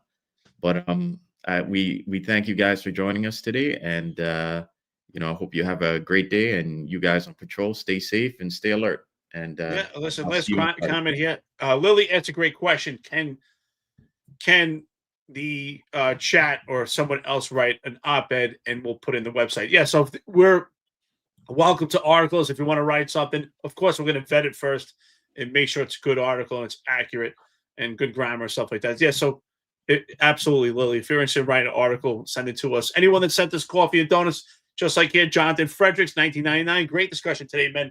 Very sad world we live in when we speak equals death, right? So, yeah, it's a shame right now. Thank you, everyone that left us the coffee and donuts. I know we didn't get a chance to read them all, but this is a long podcast, 3 hours and 3 minutes. Like, share, and subscribe. Thank you, everyone. The finest Unfiltered. John, close us out, brother. We will see you Wednesday morning. Don't forget, tomorrow, 2 shows, Sal Greco, 10-4 Tavern. Stay with us. Yeah, and just guys, like for the super chats, you could also donate through the website as well. And the super chats, we'll get to them at the end. So if there's any like pressing questions, sometimes we're just not going to get to it. There's no way I could keep up with the amount of comments that are coming in as we're talking, and I'm trying to like bring things up to the screen. So it's not, we can't in real time. And sometimes your questions just aren't on topic, so we wouldn't answer them anyway at that point, you know. So for those of you like you do the super chat, we'll read it out at the end. So shout out to John, good friend. We hope to have you back on soon. Run through your thoughts. Maybe we'll bring you up for a roundtable soon when you get some time on your hands. Check out John's podcast. Him and Mike Freed got a great podcast, really related to sports. Sometimes they delve into the politics, though, a little bit. Shout out to Frankie Palagucci. Excuse me. I thought it was Frankie Palagucci, too. It's Frankie Paliucci. That was Sal got me on that, but I read it like that, too. I thought your name was Palagucci, too. Yes, when your job or $9.99 to the podcast, he said, yes, when your job or position is on the line, you begin to fear the responsibilities you carry in life. The System Unfiltered, $5. Stephen League, check out the System Unfiltered on YouTube. He says, from the great words of Rodney King, can't we all just get along? Love and peace to all. Hate and corruption is the real enemy here. And he said, and then in another comment, I saw what you said, but I wasn't able to. He said, I'm giving you guys super chats and you can't even love me. And like I said, it's just hard sometimes to bring in all the comments, but we love you, Steve. You know, hope to have you back on soon for a roundtable as well. Hit us up. But if they live a big one, I'm sure we won't forget it. Tom, $1.99. Juju, trust me, bro. Trust me, bro, like you did the COVID vaccine. Oh, trust me, bro, like you. Juju, trust me, bro, like you did the COVID. That's it. Juju is the tongue of Satan, Tom says. He's Antifa. Report him on Report Juju. Eric, did you report him yet? Did you report him on that thing? He says Charlie was the app right now. See how it goes. Yeah. let us know how much they pay you. I'm gonna do an AI article about Juju. Yeah. Do an AI driven one. Who is Juju on the Finance Unfiltered podcast? Describe Juju. Let's do a criminal profile of Juju. Could he be on a roof lingering somewhere? It's gonna have a triple fat neck. Event? Maybe, possibly. So Tom says Charlie was a man of God, bigger than JFK. That's it. He also says Jackie Kennedy was a CIA plant. Look it up. And then he says bigger than JFK. Jesus Christ is involved. Shout out to you, Tom. Thanks for always weighing in on the chat. Thanks to all you guys for weighing in. Appreciate it. Like we said, you don't have to agree with us, but we appreciate you guys being here. And that's it. Check out Sal Greco tomorrow, people. Check out the Finance Unfiltered. Make sure to like, subscribe, go over. All right. Finance Unfiltered, baby. We'll be back at you. There's a handful of retired officers that don't live in the state that have a lot to say about the dream team, as I like to call it. All of a sudden, they retire and have a master plan on how to fight crime, but nothing to contribute when they were here. They want to come back and be part of the dream team. What can I say?